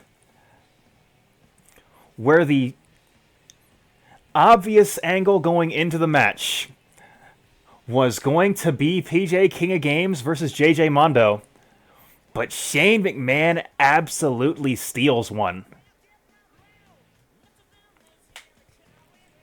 And yeah, to be clear, I do appreciate you informing me the finishes of your wrestlers, the name of your wrestlers' finishes, because my go-to in a situation like that is just to loudly and violently exclaim, "What a maneuver!"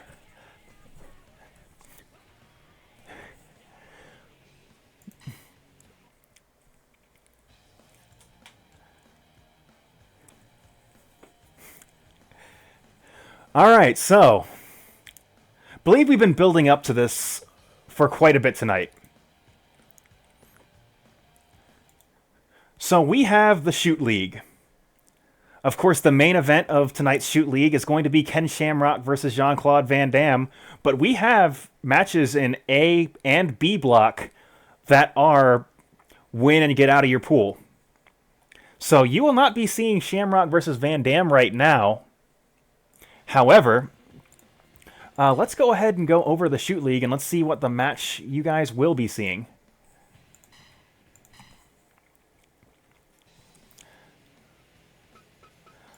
So, in A block, it is going to be Orlando Nunes, Mr. Theme Song, against Yuzko Mawatari.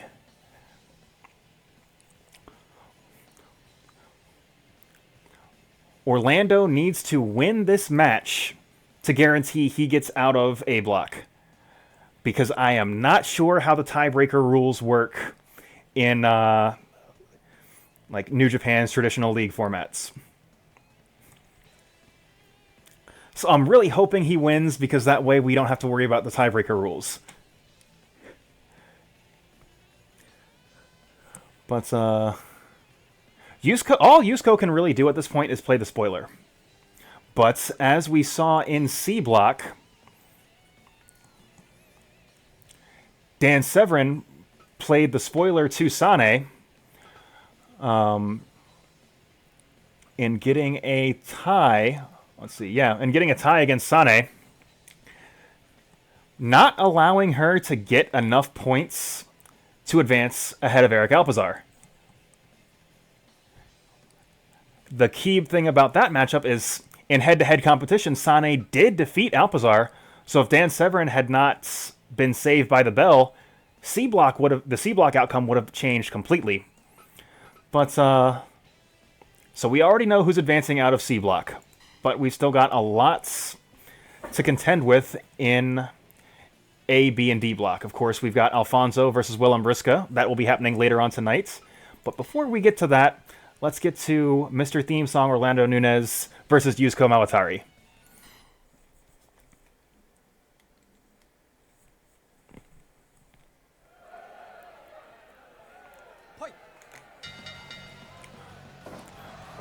we have got the man that walks through life with his own theme song against the woman with the biggest eyebrows.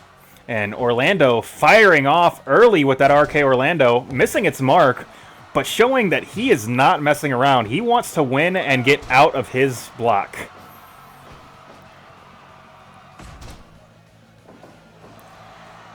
And Orlando laying on that Boston Crab.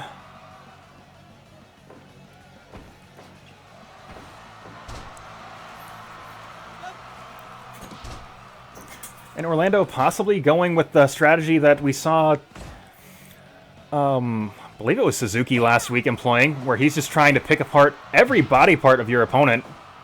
Just trying to disable the offensive abilities of Yuzko. And it is certainly effective thus far. Yuzko hasn't really been able to get started.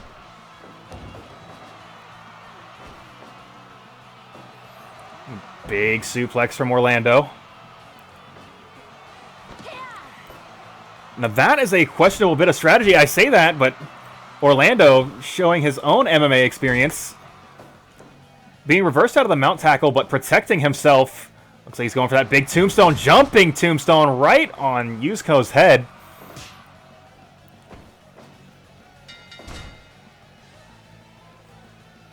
And if this were going to go to points, that first round would be all Orlando. And big suplex.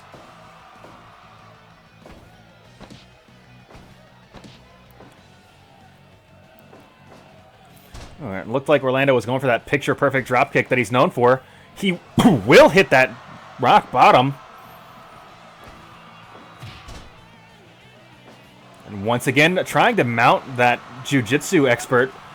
And this time, him finding ground here, just locking on that Kimura to take away her arm. Big suplex from Orlando Nunes. And Orlando is in total control. Looked like he was setting up for heavy rain, but Yuzko rolling through with that armbar. And it looks like the wheels are starting to turn for Yuzko Mawatari as she has been getting a lot of successful offensive efforts and has started to shut down Orlando's pressure. Could it be that that first round was a data round? Big strike combination from Orlando. RK Orlando, and that's it! Orlando from out of nowhere with his finishing hold.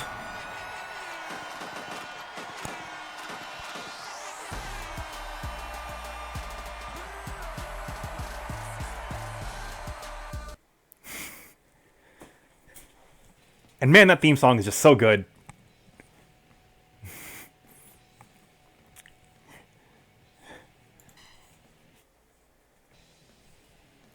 So Orlando will advance out of A block.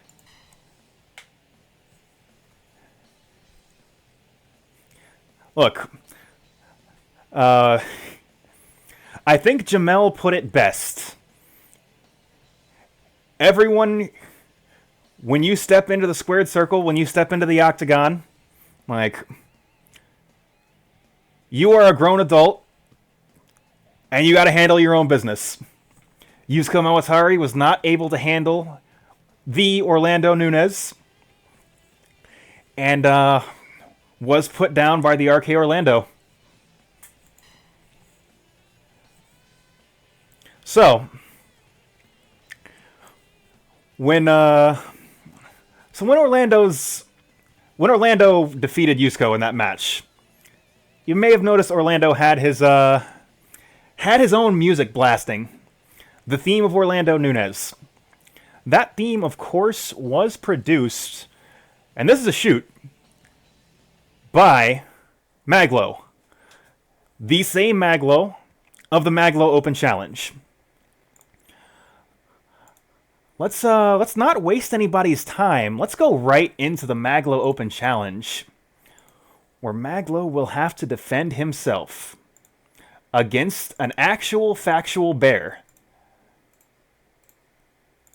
So give me just a moment. I am setting that up right now.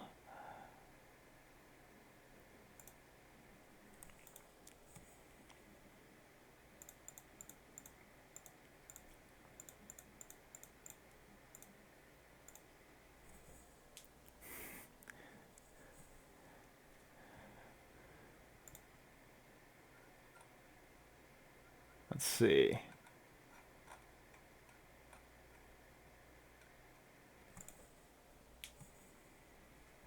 Zero does have a theme. I remember it exists, but I don't remember what it sounds like because it's been so long since I've heard it. But yeah, we are jumping into the Maglo Open Challenge, Maglo versus a bear. And we're going into that right now.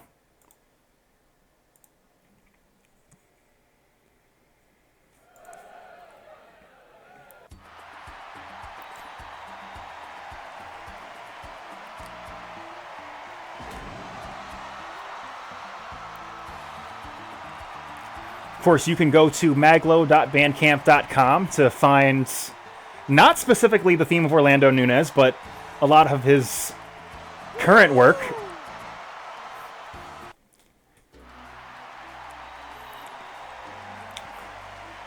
And Maglo certainly got his work cut out for him, particularly after the harsh words from JB3.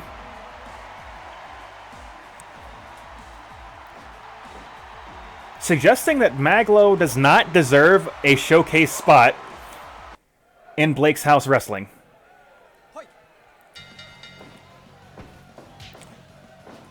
So he has got to prove himself, not just against this very large bear, not just to the fans at home, but ideally would prove the entire roster of Judgment Pro Wrestling wrong, and by extension, Nick's Wrestling Organization, as the bear is a wrestler for Nick's Wrestling Organization.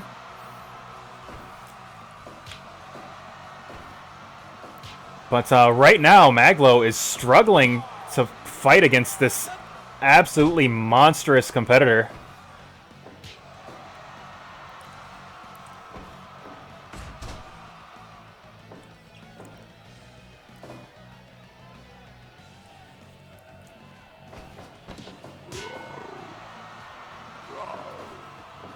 Oh, it looks like the bear was trying to run the ropes, trying to do something. Unclear what that was.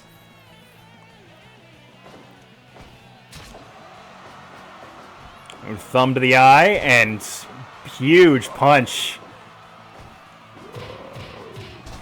And Maglo just totally unable to get started.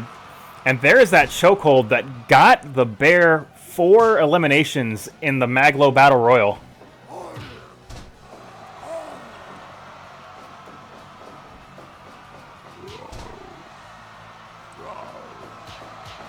And Maglo just struggling to get started. Maglo is fighting an actual bear.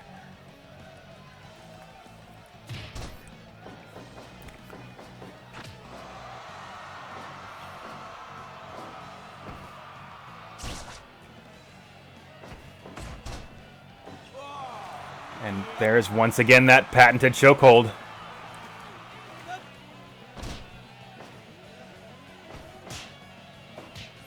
And Maglo just trying everything he can. Just repeated chops to the chest. And there's that patented spinning toe hold. And now Maglo is starting to get his signature offenses, his signature holds in, but the bear responding back with a hug. Just a regular hug. Oh, Maglo ducking the flame, but not avoiding the thumb to the eyes. But the bear rolling out of the way of that hip attack.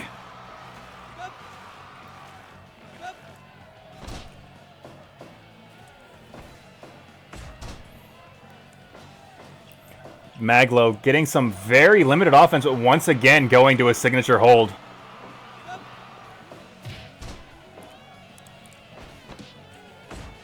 If Maglo is going to beat this bear, he is going to need everything, like everyone in the arena, to get behind Maglo.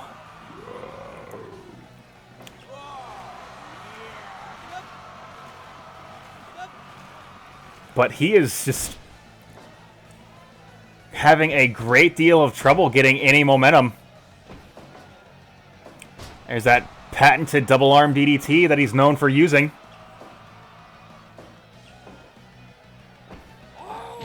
And there is that clothesline from Bretton Woods, but the Bear is unfazed. So he will go once again to that double arm DDT. And Maglo's going up top. Big body splash right on the Yuri on Ice logo, but the Bear tangled up in the ropes. And there with that big back body drop, Maglo showing that he is standing alone in the ring.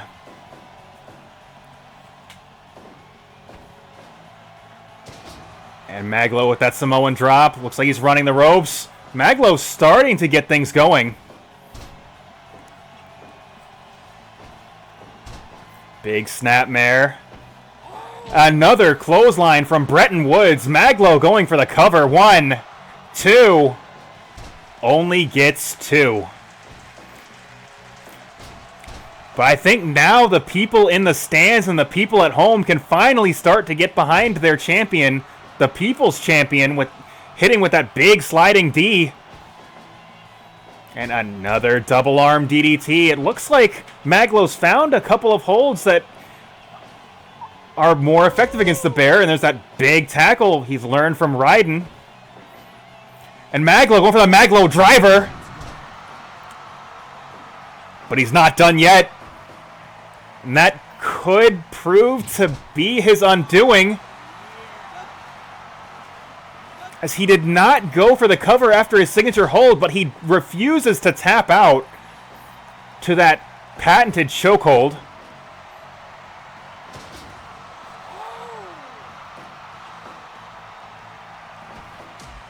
Maglo possibly knowing that that maneuver was not going to be enough. Big headbutt to the Bear. And the Bear just throwing punch after punch, putting Maglo into the ground. Locking on the Bear hold and locking on the hug, and that's going to be enough.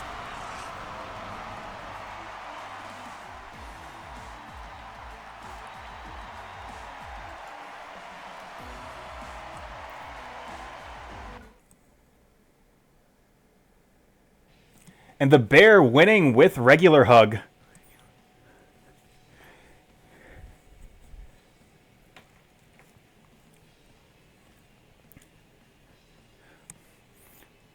Maglo getting a surge near the end of that match,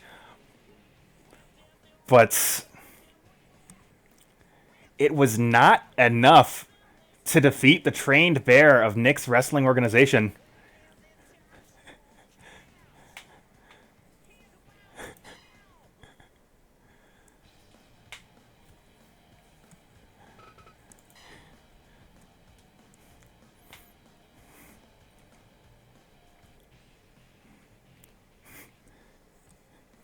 That was an actual bear. Like, one thing I will say, despite the slide in Maglo's win-loss record, like, Maglo has not put on a bad match.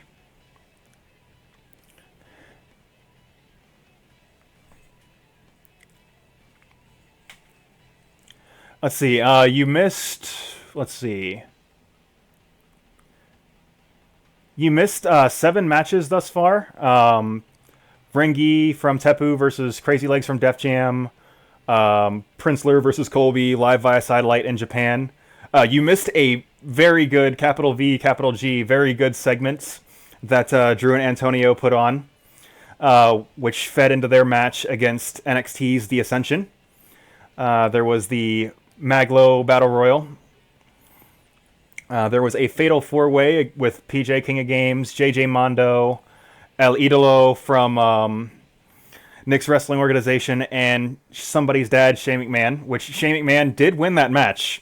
So you will, this is probably, like, you beating Shane in that 2 out of 3 series is probably not the last time you will have seen Shane McMahon. I mean, you are welcome to burn all your Maglo merch. I'm pretty happy with my Maglo merch. Let's see. Let's jump back into the Shoot League, as I know Alfonso came into the chat a little while ago, and Alfonso has a match against Willem Ruska.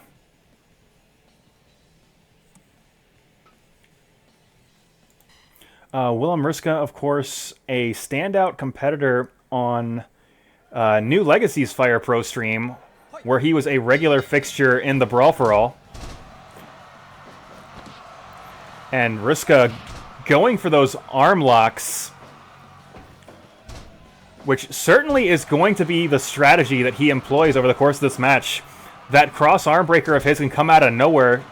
Alfonso kicking Ruska's leg out from under his leg and starting to shut Ruska down. That early momentum Alfonso is trying to cut off. But it looks like he's having a great deal of difficulty doing so, but finally gets that advantageous position and starts delivering mounted punches.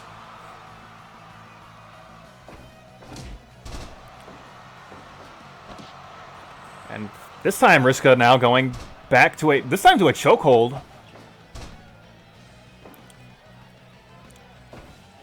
And both men just still kind of in the feeling out process. Ruska getting a couple of those joint locks early on, but not able to really get a lot of sustained damage. Once again going to the choke, just trying to take the wind away from Alfonso. And that could pay dividends later on in this match. And Alfonso returning the favor with that shin lock. Ooh, big takedown from Ruska and going again to the Kimura.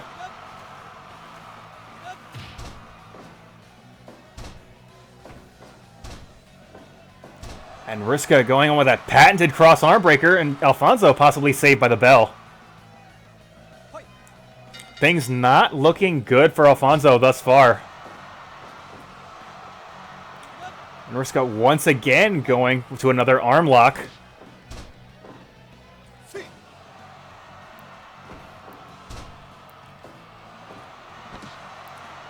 And this time Ruska going with that Anaconda Vice, vintage CM Punk.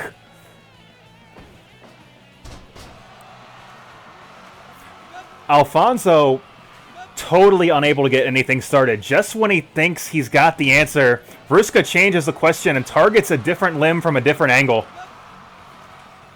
Alfonso quite literally unable to protect every direction that Ruska is able to attack from. But it looks like we might be seeing a response back from Alfonso.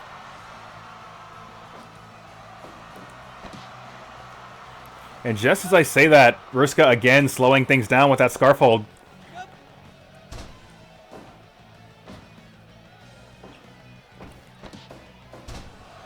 And another cross arm breaker from Ruska.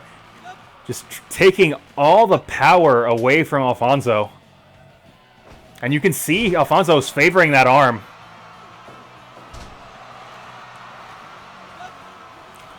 Despite that, however, Alfonso not giving up.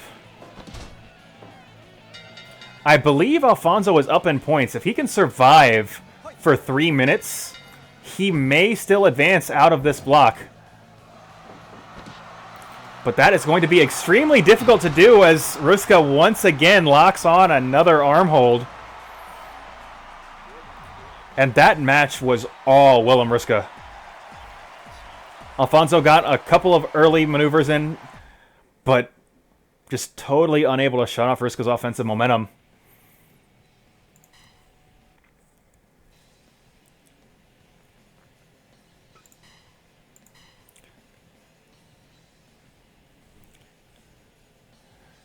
And because Alfonso was unable to tie that match, Willem Ruska advances out of B block in points.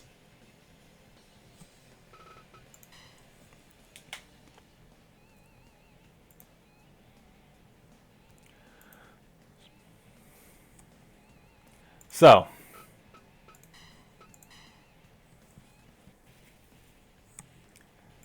let us go back to some traditional wrestling, and this is going to be for the King of Fighters TV title. And actually, despite GK, what you pointed out, I kind of like the idea of cut play not being a thing for this match in particular, in the sense that this is the King of Fighters TV title, and we are fighting this by KOF 11 rules, where you can't come in and make the save. but you are able to tag your partner. So, but now we can have that be in a much more official capacity. So, of course, the current holders of the King of Fighters TV title are Nock, Voldo, Steve Austin, and their partner. But the King of Fighters TV title is always challenged by a viewer-requested team. So let's hear what you got. Who is going to be in the blue Gatorade corner for the KOF TV title match? Team Fatal Fury? We can definitely make that happen.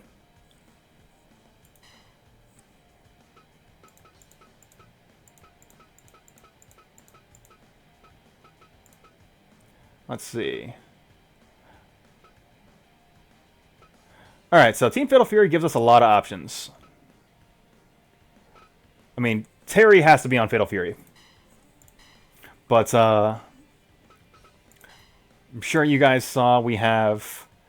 Actually, I don't think I have a Joe, which is kind of a crime, actually. So, out of the choices that you guys have seen on the Fatal Fury team, what are you guys thinking?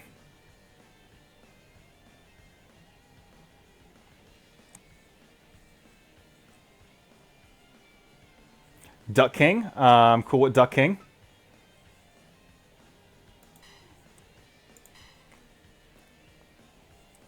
Alright, Orlando, you got beat to the punch, so you cannot have Andy and Rock, but you could have... Oops. Andy or Rock. I'm seeing some requests for the Garo team, so I think we're going to get a Rock Howard as the third member of the Fatal Fury team. Alright. So we have the Team Fatal Fury against the Orange Gatorade team of Nock, Voldo, Steve Austin, and their partner. Let's see. Let's get Harada back in there for this match.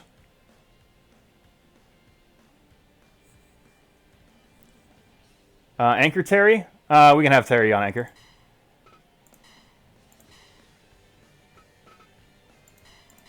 Alright. That's going to be the team. Oh, and nearly forgot. This title is defended in elimination tag format. So let's go ahead and get into this match.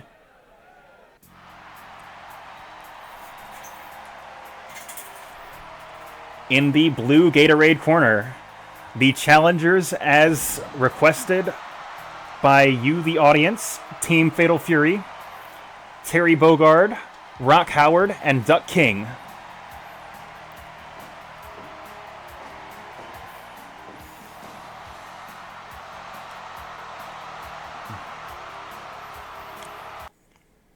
And their opponents in the orange Gatorade corner, the current champions, Nick's Wrestling Organization's own Nock, Voldo, Stone Cold Steve Austin, and their partner.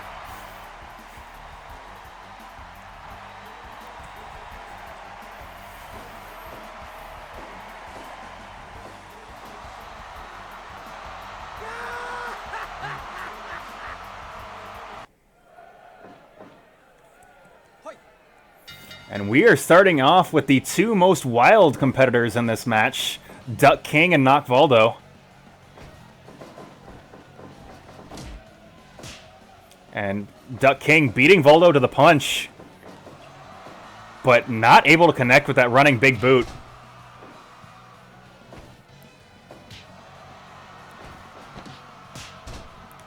Big slap and a big falling fist from Nock, Voldo.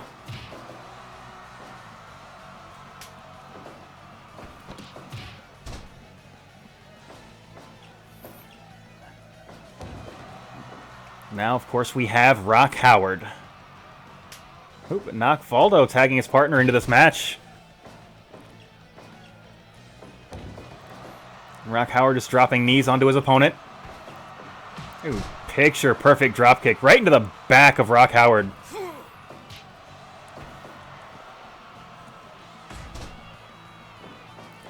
Goes for the cover. Rock kicks out immediately. His opponent possibly just testing the waters there. Ooh, big suplex. And Rock tagging in his dad, the hero of Southtown. And Terry Bogard just standing tall in the center of the ring, casually going around that dropkick, but his opponent locking on that crossface. But Terry responding back with that close D. And now it is chop versus right hand. And Terry is pushing his opponent back and is able to get to his feet first.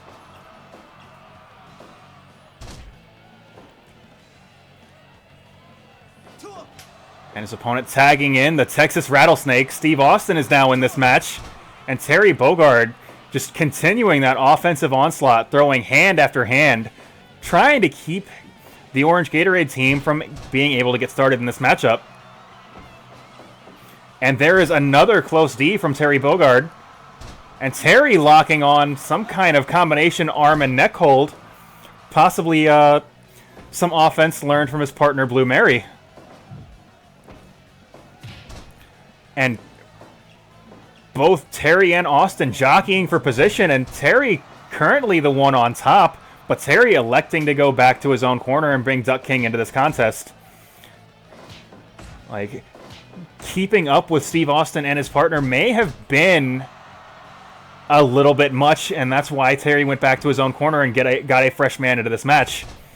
However, it looks like Duck King is unable to have that same success against Austin.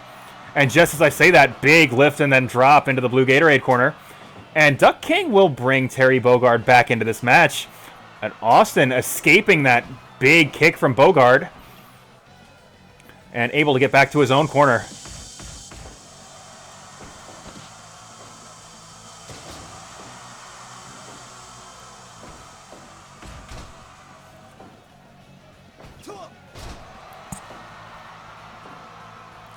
Terry Bogard flexing his experience. He is, of course, the King of Fighters 1992 champion. Defeating Geese Howard in a mixed martial arts contest. A somewhat controversial contest where Geese Howard was thrown from the top floor of Geese Tower.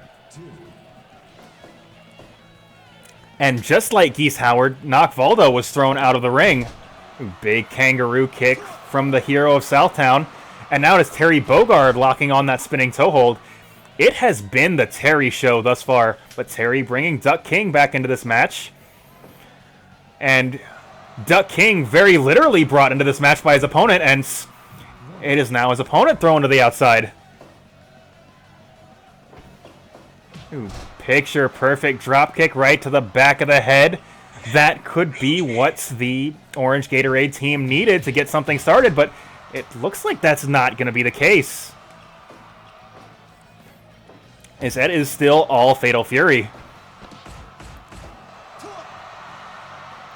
Terry Bogard saying, come on, and his opponent doing so with that big arm drag.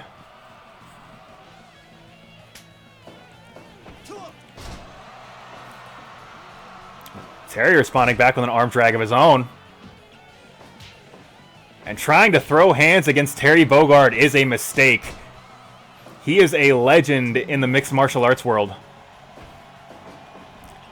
And also not too bad on the basketball court either. Ooh, big suplex, deadlift German suplex off the mat, but Terry Bogard able to get an arm in a rope, so now Rock Howard brought into this match. Let's see what we get from Rock Howard so far. Rock Howard lifted and dropped right onto the Yuri on Ice logo.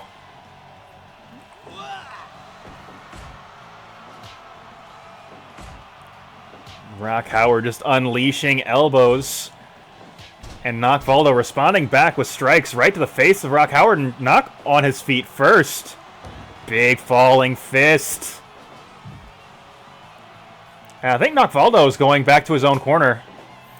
Bringing the Texas Rattlesnake back into this match.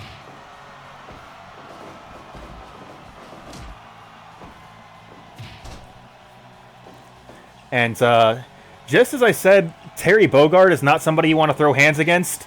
Steve Austin, much more so, is somebody that you would really not want to challenge in a contest of strikes. But Rock Howard hitting with that big shine knuckle.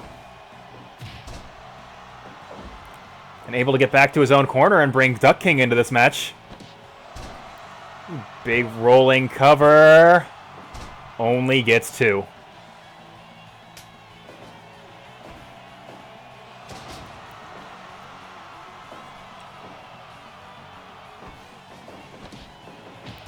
But Nock Voldo powering out of whatever Duck King was attempting off the rope rebound. Duck King again with a flashy roll-up.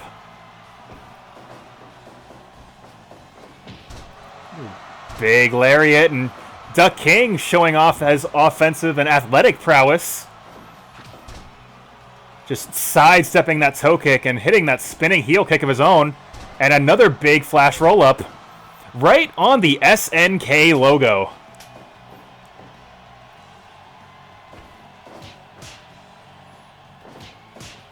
And now Terry Bogard and his opponent exchanging blows. Terry coming out on top. Terry just punting his opponent, doing again.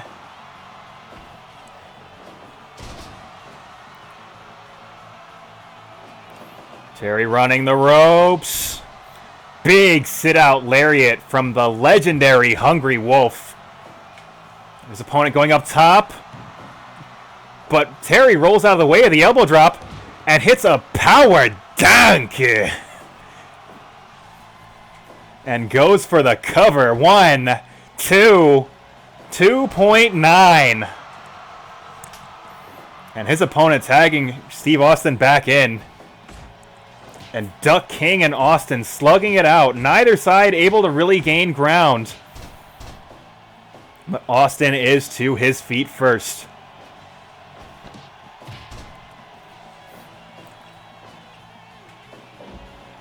Austin stomping a mud hole. Can he walk it dry? Big super kick from Duck King. Cover. 1, 2, 2.9.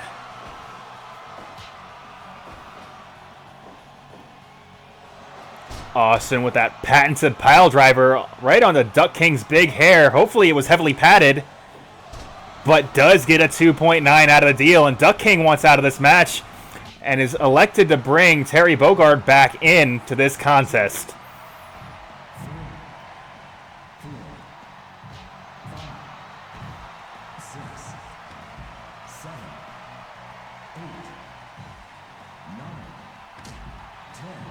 See, this tag team match, unlike the other tag team matches you saw tonight, members of each team are restricted to be on their own apron to be eligible to compete for the KOF TV title. We are fighting by King of Fighters 11 rules. Terry Bogard saying, "Are you okay?" as he locks on that spinning toe hold. But he is pushed off by Nock Voldo. And now it's Nock Voldo attempting to grind Terry Bogard into the mat, but Terry shrugs him off. And Terry able to bring Nock Voldo down to the ground. And big back elbows from Nock Voldo pushes Terry off his opponent. And Terry will go back, bringing his son into this contest. Second generation competitor Rock Howard. Actually could say third generation competitor Rock Howard.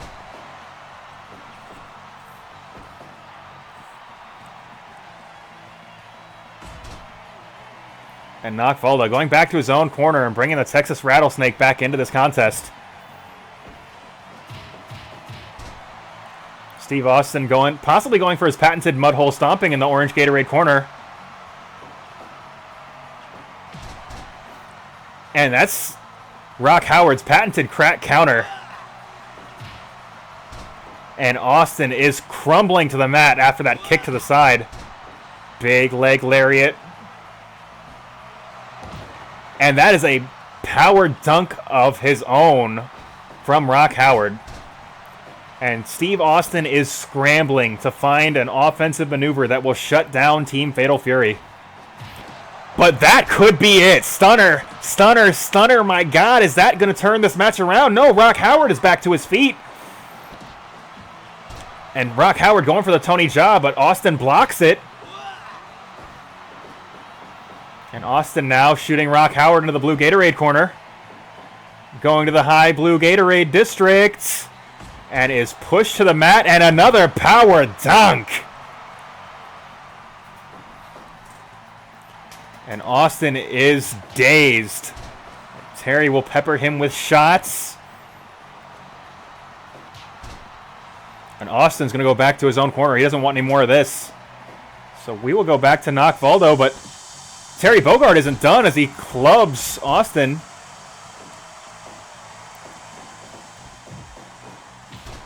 Big lariat from Terry Bogard.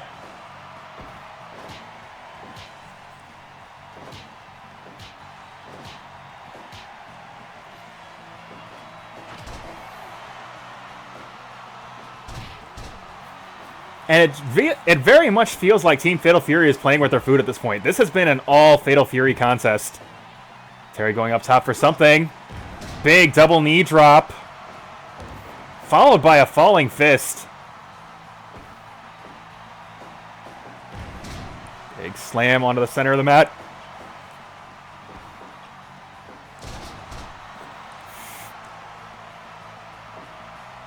Terry tagging his son back into this contest, and Nock Voldo tagging his partner in.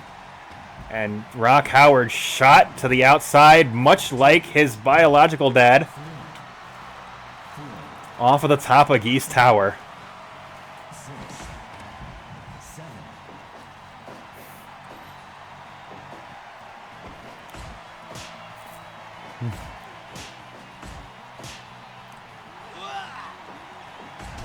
And rolling elbow from Rock Howard, and Rock tagging Terry back into this contest. We are 27 minutes in, and we have not seen a pinfall yet. You got to imagine when eliminations happen, they are going to be coming fast.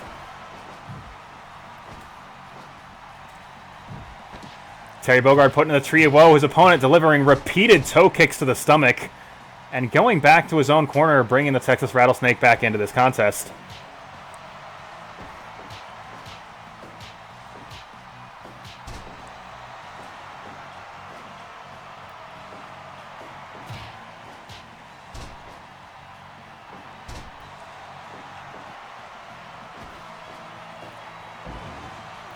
There's a sleeper hold drop from Terry Bogard, but Terry Bogard's starting to run out of gas. If there was a moment that the Orange Gatorade team could capitalize, it has got to be now.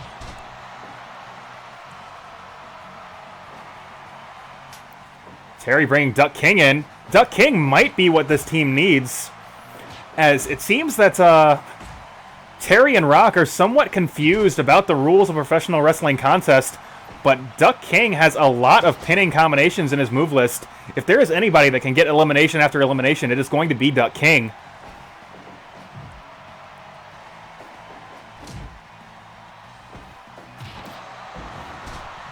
But that big stunner from Steve Austin could be the thing that this team needs. No, Duck King able to get a foot on the ropes.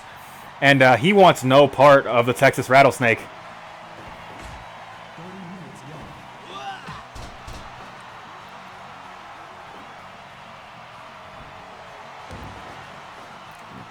Big knee drop from Rock Howard.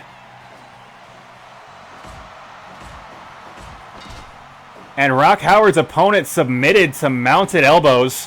Oh my God, what a maneuver from Nock Voldo, but caught up in the ropes, and Voldo going for it again. Right on the logo this time. No ropes to save him, but only 2.9. Nock Voldo going for his freaky magic, but where his freaky magic failed, that heavy left hand did not. Float over DDT. And Nock Voldo once again going to his signature hold, but it's right into the Orange Gatorade corner. And Rock Howard has had enough. He does not want to deal with a Nock Voldo that is coming out of his own corner, a house of fire, and delivering 3 consecutive finishing holds.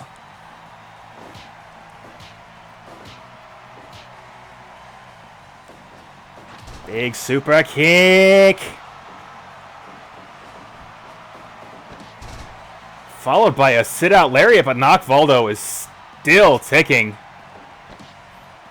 And Terry responds back with that big clubbing blow, and Nock Voldo trying to get a hold of Terry, keep him from attacking Steve Austin further. And it works temporarily. Terry Bogard, big sit-out lariat. And now bringing Duck King back into this contest. But a big toe kick from Austin shuts Duck King down.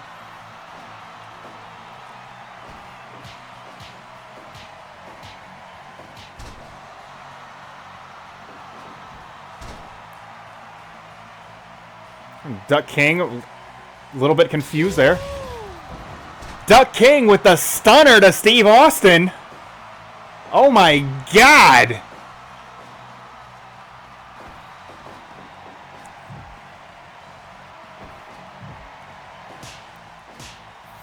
Duck King delivering repeated chops to the chest.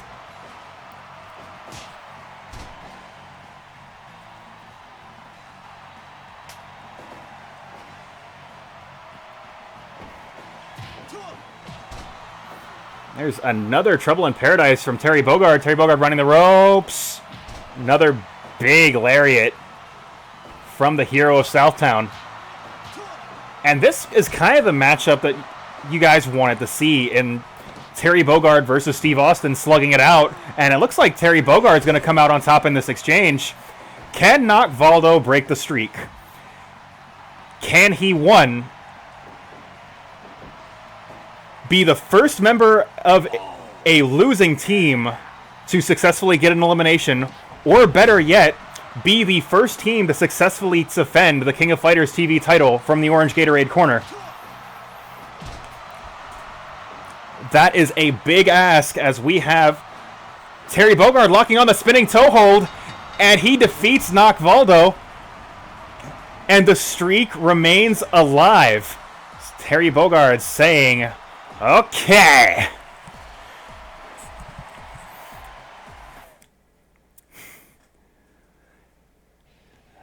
And the streak is alive.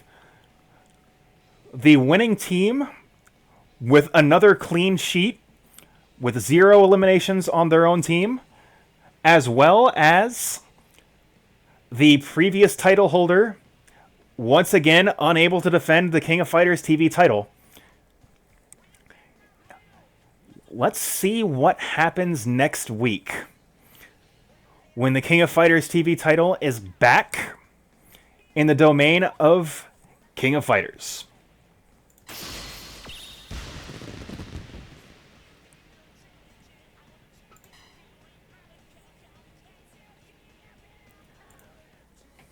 But, so we now have the matchup that surely everyone has been waiting for.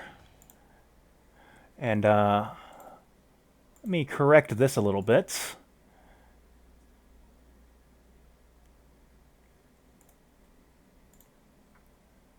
There we go. The very hotly contested D block. Ken Shamrock, Jean-Claude Van Damme. Who is going to be the man to get out of this bracket? Now, I've seen some people in the chat. I believe we've got one Van Damme, one Ken Shamrock. Let's settle this in the octagon. I guess one key thing to point out before we go any further. I do like going directly from the title card into the match, but let's take a look at the bracket first. Van Damme gets out of D block on a tie. Ken Shamrock needs a decisive win to get out of D block. That being said, I don't think anybody at home or anybody in the arena believes this match is going to go the distance. This match is either going to end with Ken Shamrock's head getting kicked off by Jean-Claude Van Damme, or Van Damme's knee getting bent backward like Joe Theismann with Ken Shamrock's knee bar. So let's figure out who is going to advance out of D block.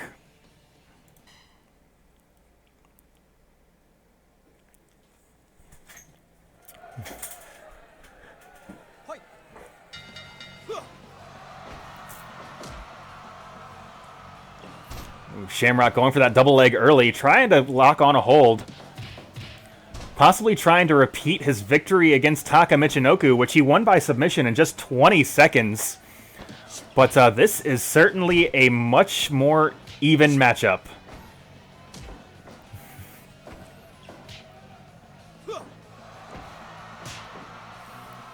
Is the baddest man on the planet versus the kickboxer. Let's see what style comes out on top.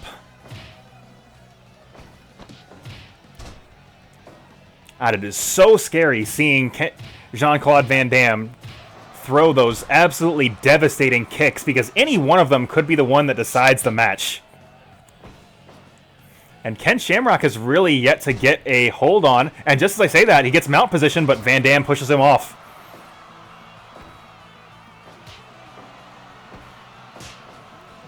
Big chop to the chest.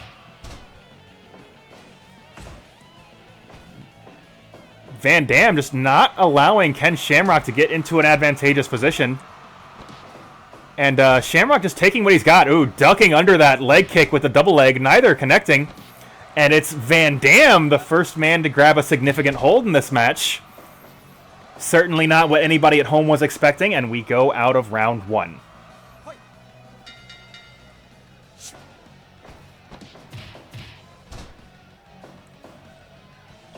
Van Damme going for that double leg again, unable to find its mark. Van Damme is extremely mobile, sidestepping every double leg attempt that Shamrock has hit thus far. But now finally able to get a submission.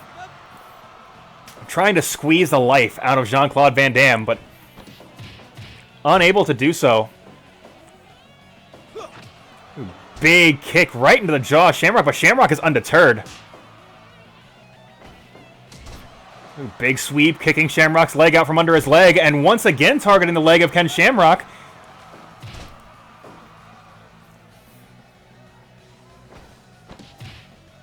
Shamrock is just kind of grabbing a hold wherever he can, but not really getting anything significant. Once again, his legs kick out from under his own legs. Oh, there the double leg finally finds its mark, and once again, Van Damme pushes him off. You've got to think when Shamrock is finally able to get a hold out of that double leg, it is going to be a difference maker, but thus far Van Damme has not allowed him to do so.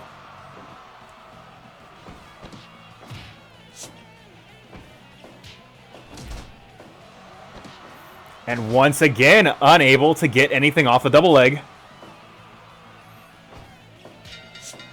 Ooh, got a shot in right before the bell.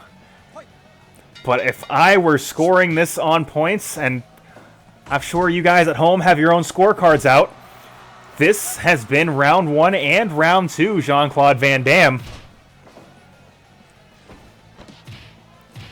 But round three off to a good start if you're in the Ken Shamrock camp, as Van Damme hasn't gotten anything thus far in this round, who sidesteps another double leg.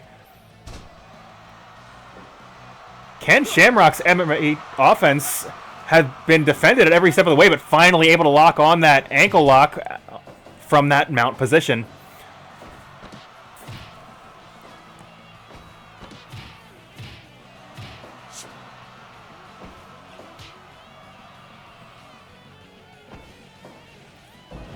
Once again, getting mounts, and once again getting that ankle lock. This could be it.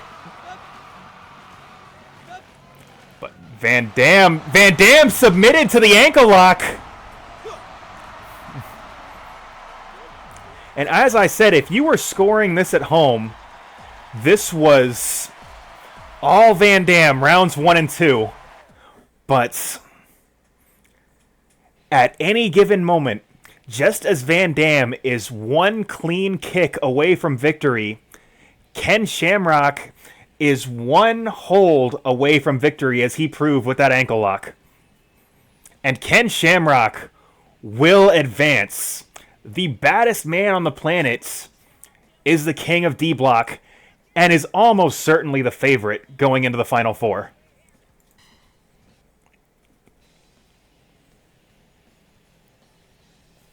And here is your bracket. Mr. Theme Song, Orlando Nunes against Willem Ruska. Eric Alpazar of the Full Sail Armada against the baddest man on the planet, Ken Shamrock.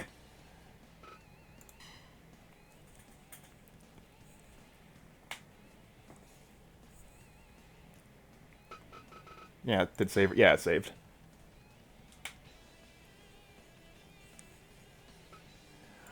But we have another match that I am sure you guys have been anticipating almost as much.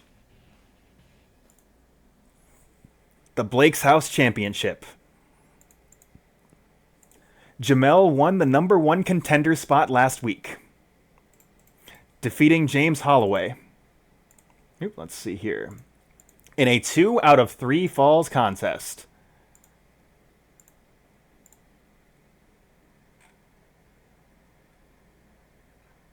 Let's see here.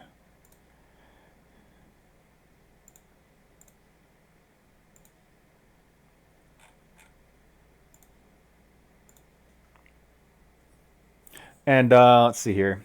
Yeah, I just checked, James. You can't have a second in... Oh, wait, yeah, you can. All right, cool. It did let me do it. Okay, that's cool. It was weird. It turned you off for a moment.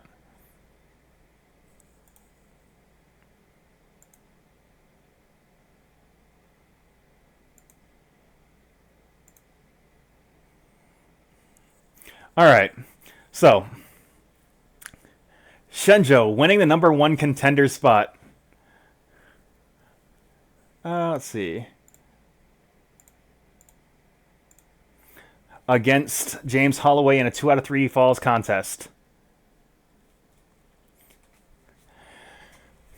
Of course, Hsien-Jo earning the respect of Holloway in an absolutely grueling contest. Will be managing Hsien-Jo in Blake's House's first opportunity to win their belt back against King of Fighters' own Antinov.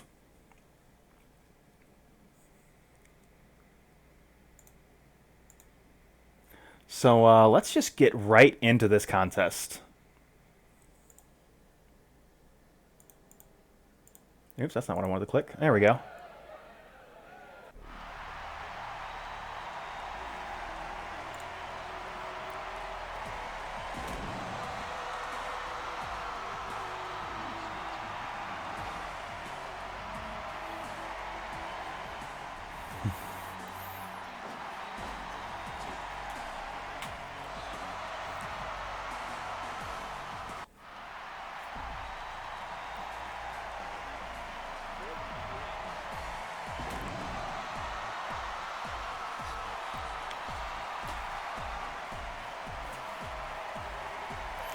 Antinov we saw in last week's show.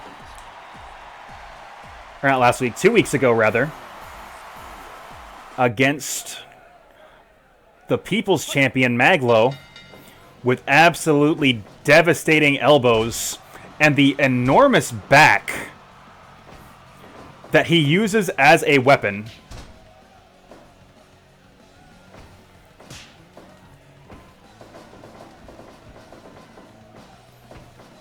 And could be that Hsien-Jo and Holloway had a bit of a strategy meeting before this contest, as that lariat was very well scouted from Hsien-Jo.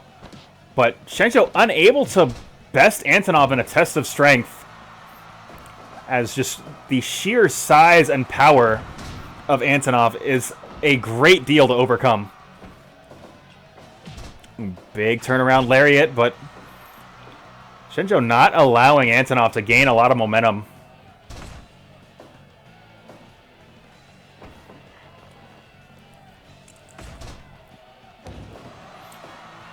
Gotta figure it is going to come down to,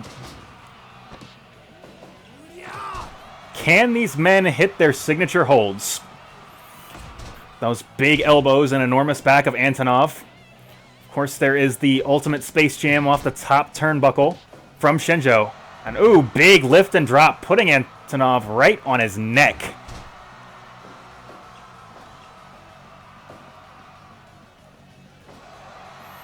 And Hsien-Jo just working the legs of Antinov, possibly trying to slow the big man down, take away his base.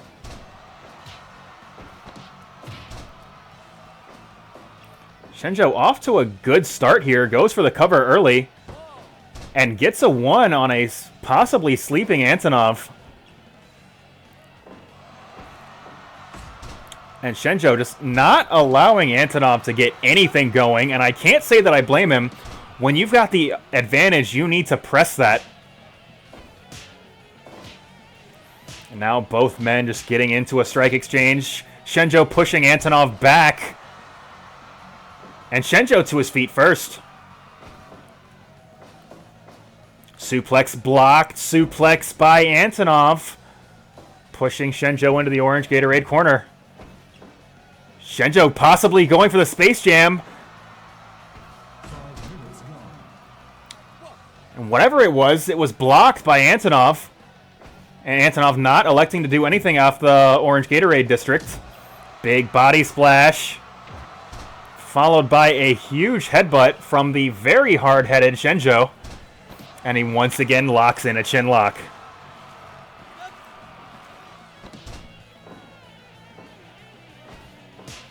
Big chop to the chest, putting Hsien-Jo off balance. But not so off balance as he's able to get around, and big lariat, and once again going to that leg hold.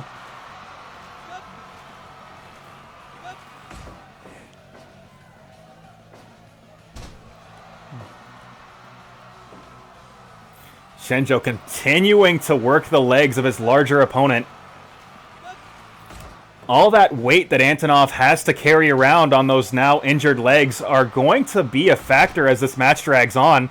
But Antinov going into the high blue Gatorade district, but thinks better of it as Hsien-Jo scrambles to his feet. Ooh, big belly-to-belly overhead suplex. But Antinov finally starting to get some control in this match. Big lift and dropping Antinov once again onto the back of his head, but Antinov springs to his feet.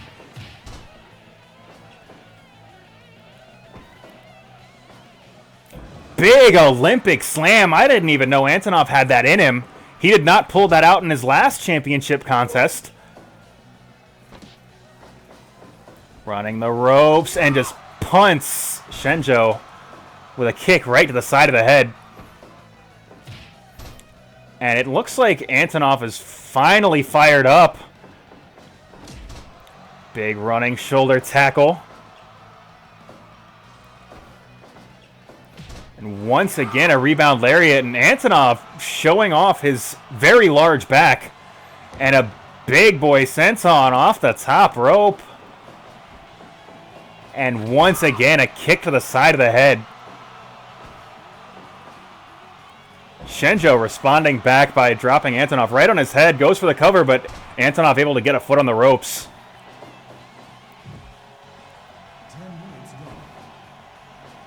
It is now Jamel in the danger zone.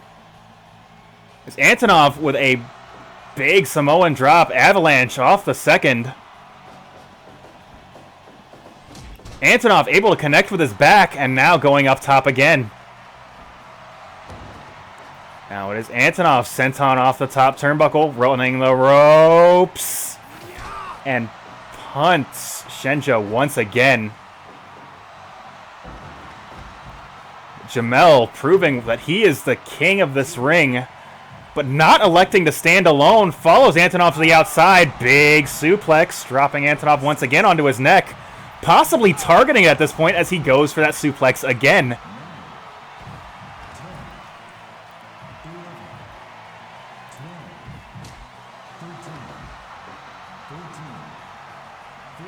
And now Jamel will stand tall in the center of the ring as the only man standing. 1, 2, 3. Stacks him up. Cover. 2.9. Antinov again going up top. High blue Gatorade District. Big boy Senton off the top. Goes for the... No, does not go for the cover. It is now Hsien-Jo suplex, not tossed to the outside as he barely able to hang on. And Antinov again just using that enormous back as a weapon. But this time Jamel able to roll out of the way. And Jamel just dropping an elbow off the top. Pulling Antinov to the center. What's he going to do? There's that big German suplex that he delivered twice to the outside. And this time it hits 3-count fall. Jamel Fleming is your new Blake's House champion.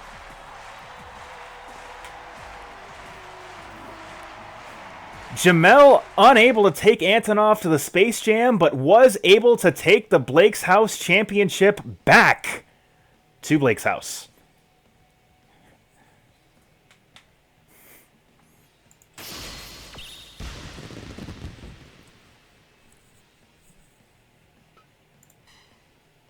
I've got to say, titles are proving to be notoriously difficult to defend, with the exception of the tag team titles, which have been defended, but only once up to this point. We will have to get some more tag team action, as Sterling and Warzala are just kind of waiting at the top of the tower. Yeah, I can... Hsien-Jo, as he is coming to the back, saying that if you cannot slam with the best, then you need to jam with the rest. Congratulations to Jamel winning one for the home promotion. And officially, that concludes every storyline related match, so we are going into the post-show dark match. So I'm just going to go ahead and hit random all.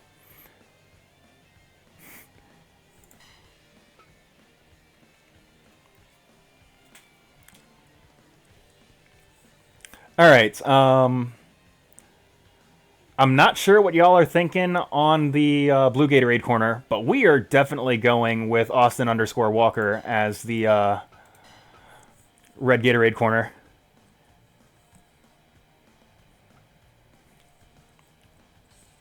Drago from Lucha Underground?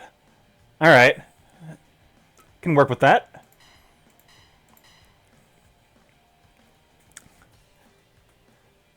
Sorry, Nick, you got beat to the punch just a moment ago. Believe me, I could appreciate Virgil Wrestling Superstar against Dr. Brooklyn Austin Walker, but just a fraction of a second too late, it is going to be Drago against Austin Walker.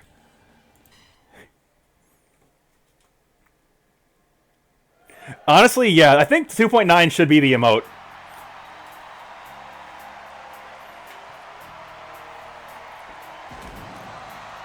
I forgot to switch to an arena that doesn't have entrances, so we're doing this.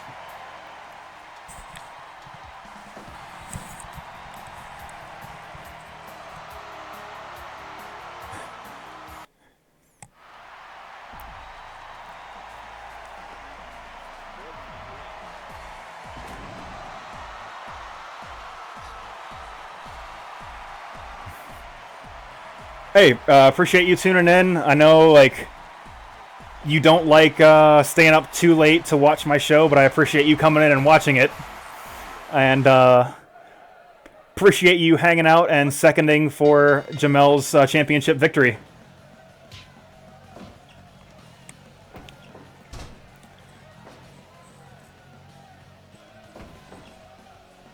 Oh, no shit. Oh yeah, tomorrow is Memorial Day. Oh, yeah, you were talking about doing something, as I, too, am off tomorrow, and we should probably figure out if we're doing some shit.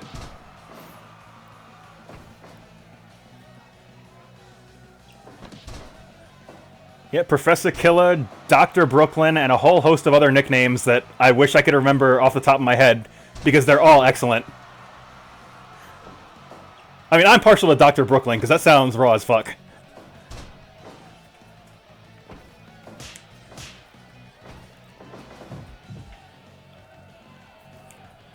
Yeah, if you wanna, like, yeah, you can call in. This is like the post-show match.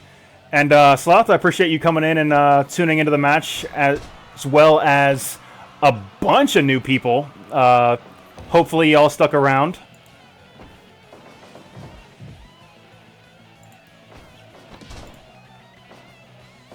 GK, you want me to just call you on Discord now?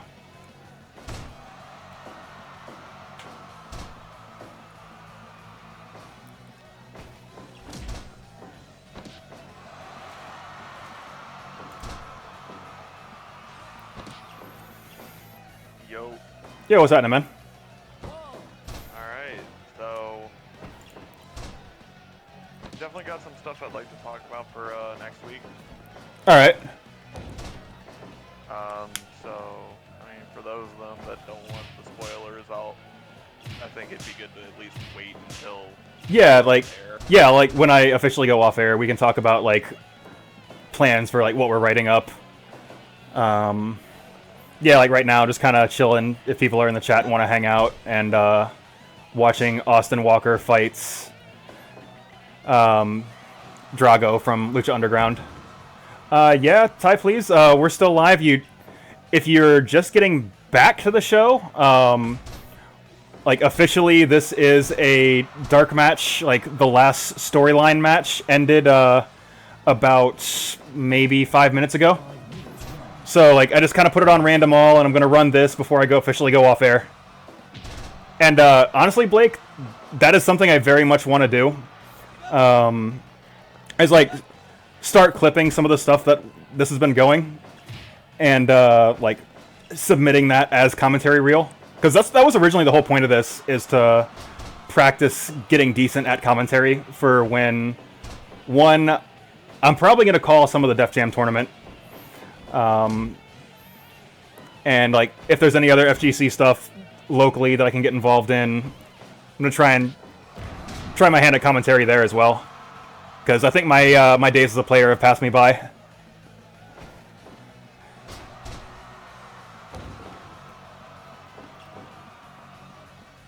Yeah, I was actually and sorry for like inviting you into a call and then just talking at Twitch chat while you're on the other end of the line. That's fine. Yeah.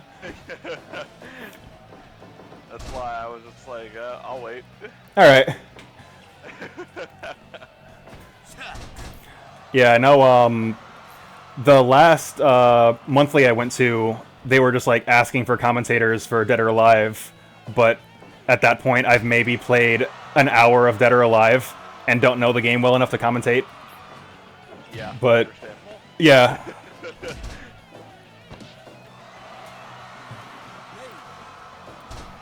Ty, please, you also stream Fire Pro?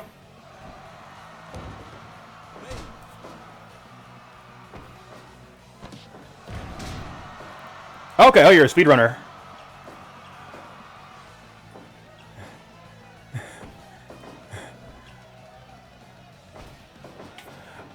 If I can access your guys now, that's gonna be good, because, like, obviously, I know we kind of talked that you're going to basically be doing the MMA invasion as GK and Mai's like JPW invasion wraps up, and that's going to be like the next big thing. So now I can actually download your guys.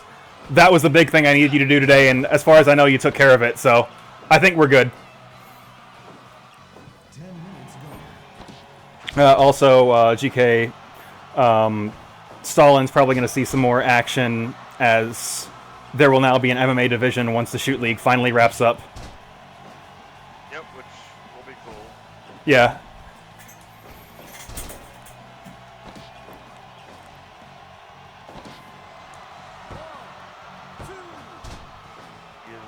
Definitely heavy shoot. Yeah. A lot of, like, because because I made a much more transition-heavy character, a lot of his transitions kind of went away. Okay. I mean, I still like the transitional moves on MMA guys, despite the fact that it can and does fuck you over. No, yeah, I understand that. But that's why I kind of said that he is much more shoot. Yeah. Because that's honestly what he is. The other guy, which is literally the only guy you have to download. Yeah. And you fixed your permissions as well, right? Yep. Excellent. I mean, I never got confirmation of control. I'm sure I did. But Okay. I know for a fact his stuff was working because I was able to download his characters. Okay, cool. Yeah, what is it? Sir Serpa popped into, I think it was the last week or the week before, and tried to download my wrestlers and couldn't. Jesus Christ, that back kick off the fucking rebound looked incredible. And he told me that he couldn't download any of my guys, and that's how I figured out how to fix it. Like, well, that's always neat. Yeah, and the thing is, nowhere did Steam tell me that they updated their terms of service. So if somebody didn't tell me that, hey, I can't access your guys, I never would have known. Which seems bad.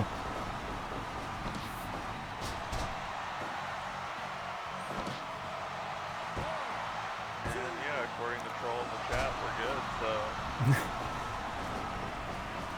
Alright, excellent.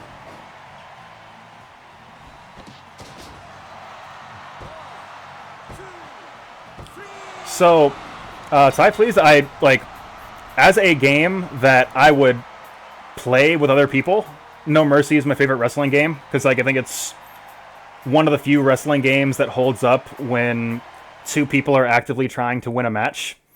I agree with that. Because, SmackDown and WWE 2K, it's a cool game, you can do cool shit, but when it's player versus player, the game kind of falls apart. And then this game is a whole different animal, where most of my enjoyment out of it comes from, I want to see that the characters people built, and see how they set up their AI, set up their move list, and just watch matches, and I get a lot more enjoyment out of that. At the same time, if you really wanted to, you and another player could cooperatively try to put on a very good-looking match, and you could do it. But, I don't know, I just get a lot more enjoyment just seeing what the AI does with their characters. So, Sloth, what I did is I went to my own profile and went to my Steam Workshop uploads, and then click on one of your uploads, and Steam should just yell at you. GK, did you have another way to access it? I do. I have a direct link. Okay. GK has a much better idea. Send that to me, or actually whisper it to Sloth. That's what I just did. Yeah, cool. Yeah, because I need to turn on link sharing so we can start promoting the Def Jam tournament as well. And that is something we can do after we get off stream, since the dark match has ended. Yeah, we are basically officially done. We do this every Sunday, sometime between 7 and 8 Eastern. Kind of depends on real life shit, how close to 7 we actually start. But for everybody that tuned in, I very much appreciate it. I really appreciate having an active chat, people talking about the matches as they're happening. Just getting really invested in the matches that are going on. And I appreciate you guys taking your time out of your day to watch a weekly wrestling show on Twitch TV. Yeah, see you guys, and I will catch you next week.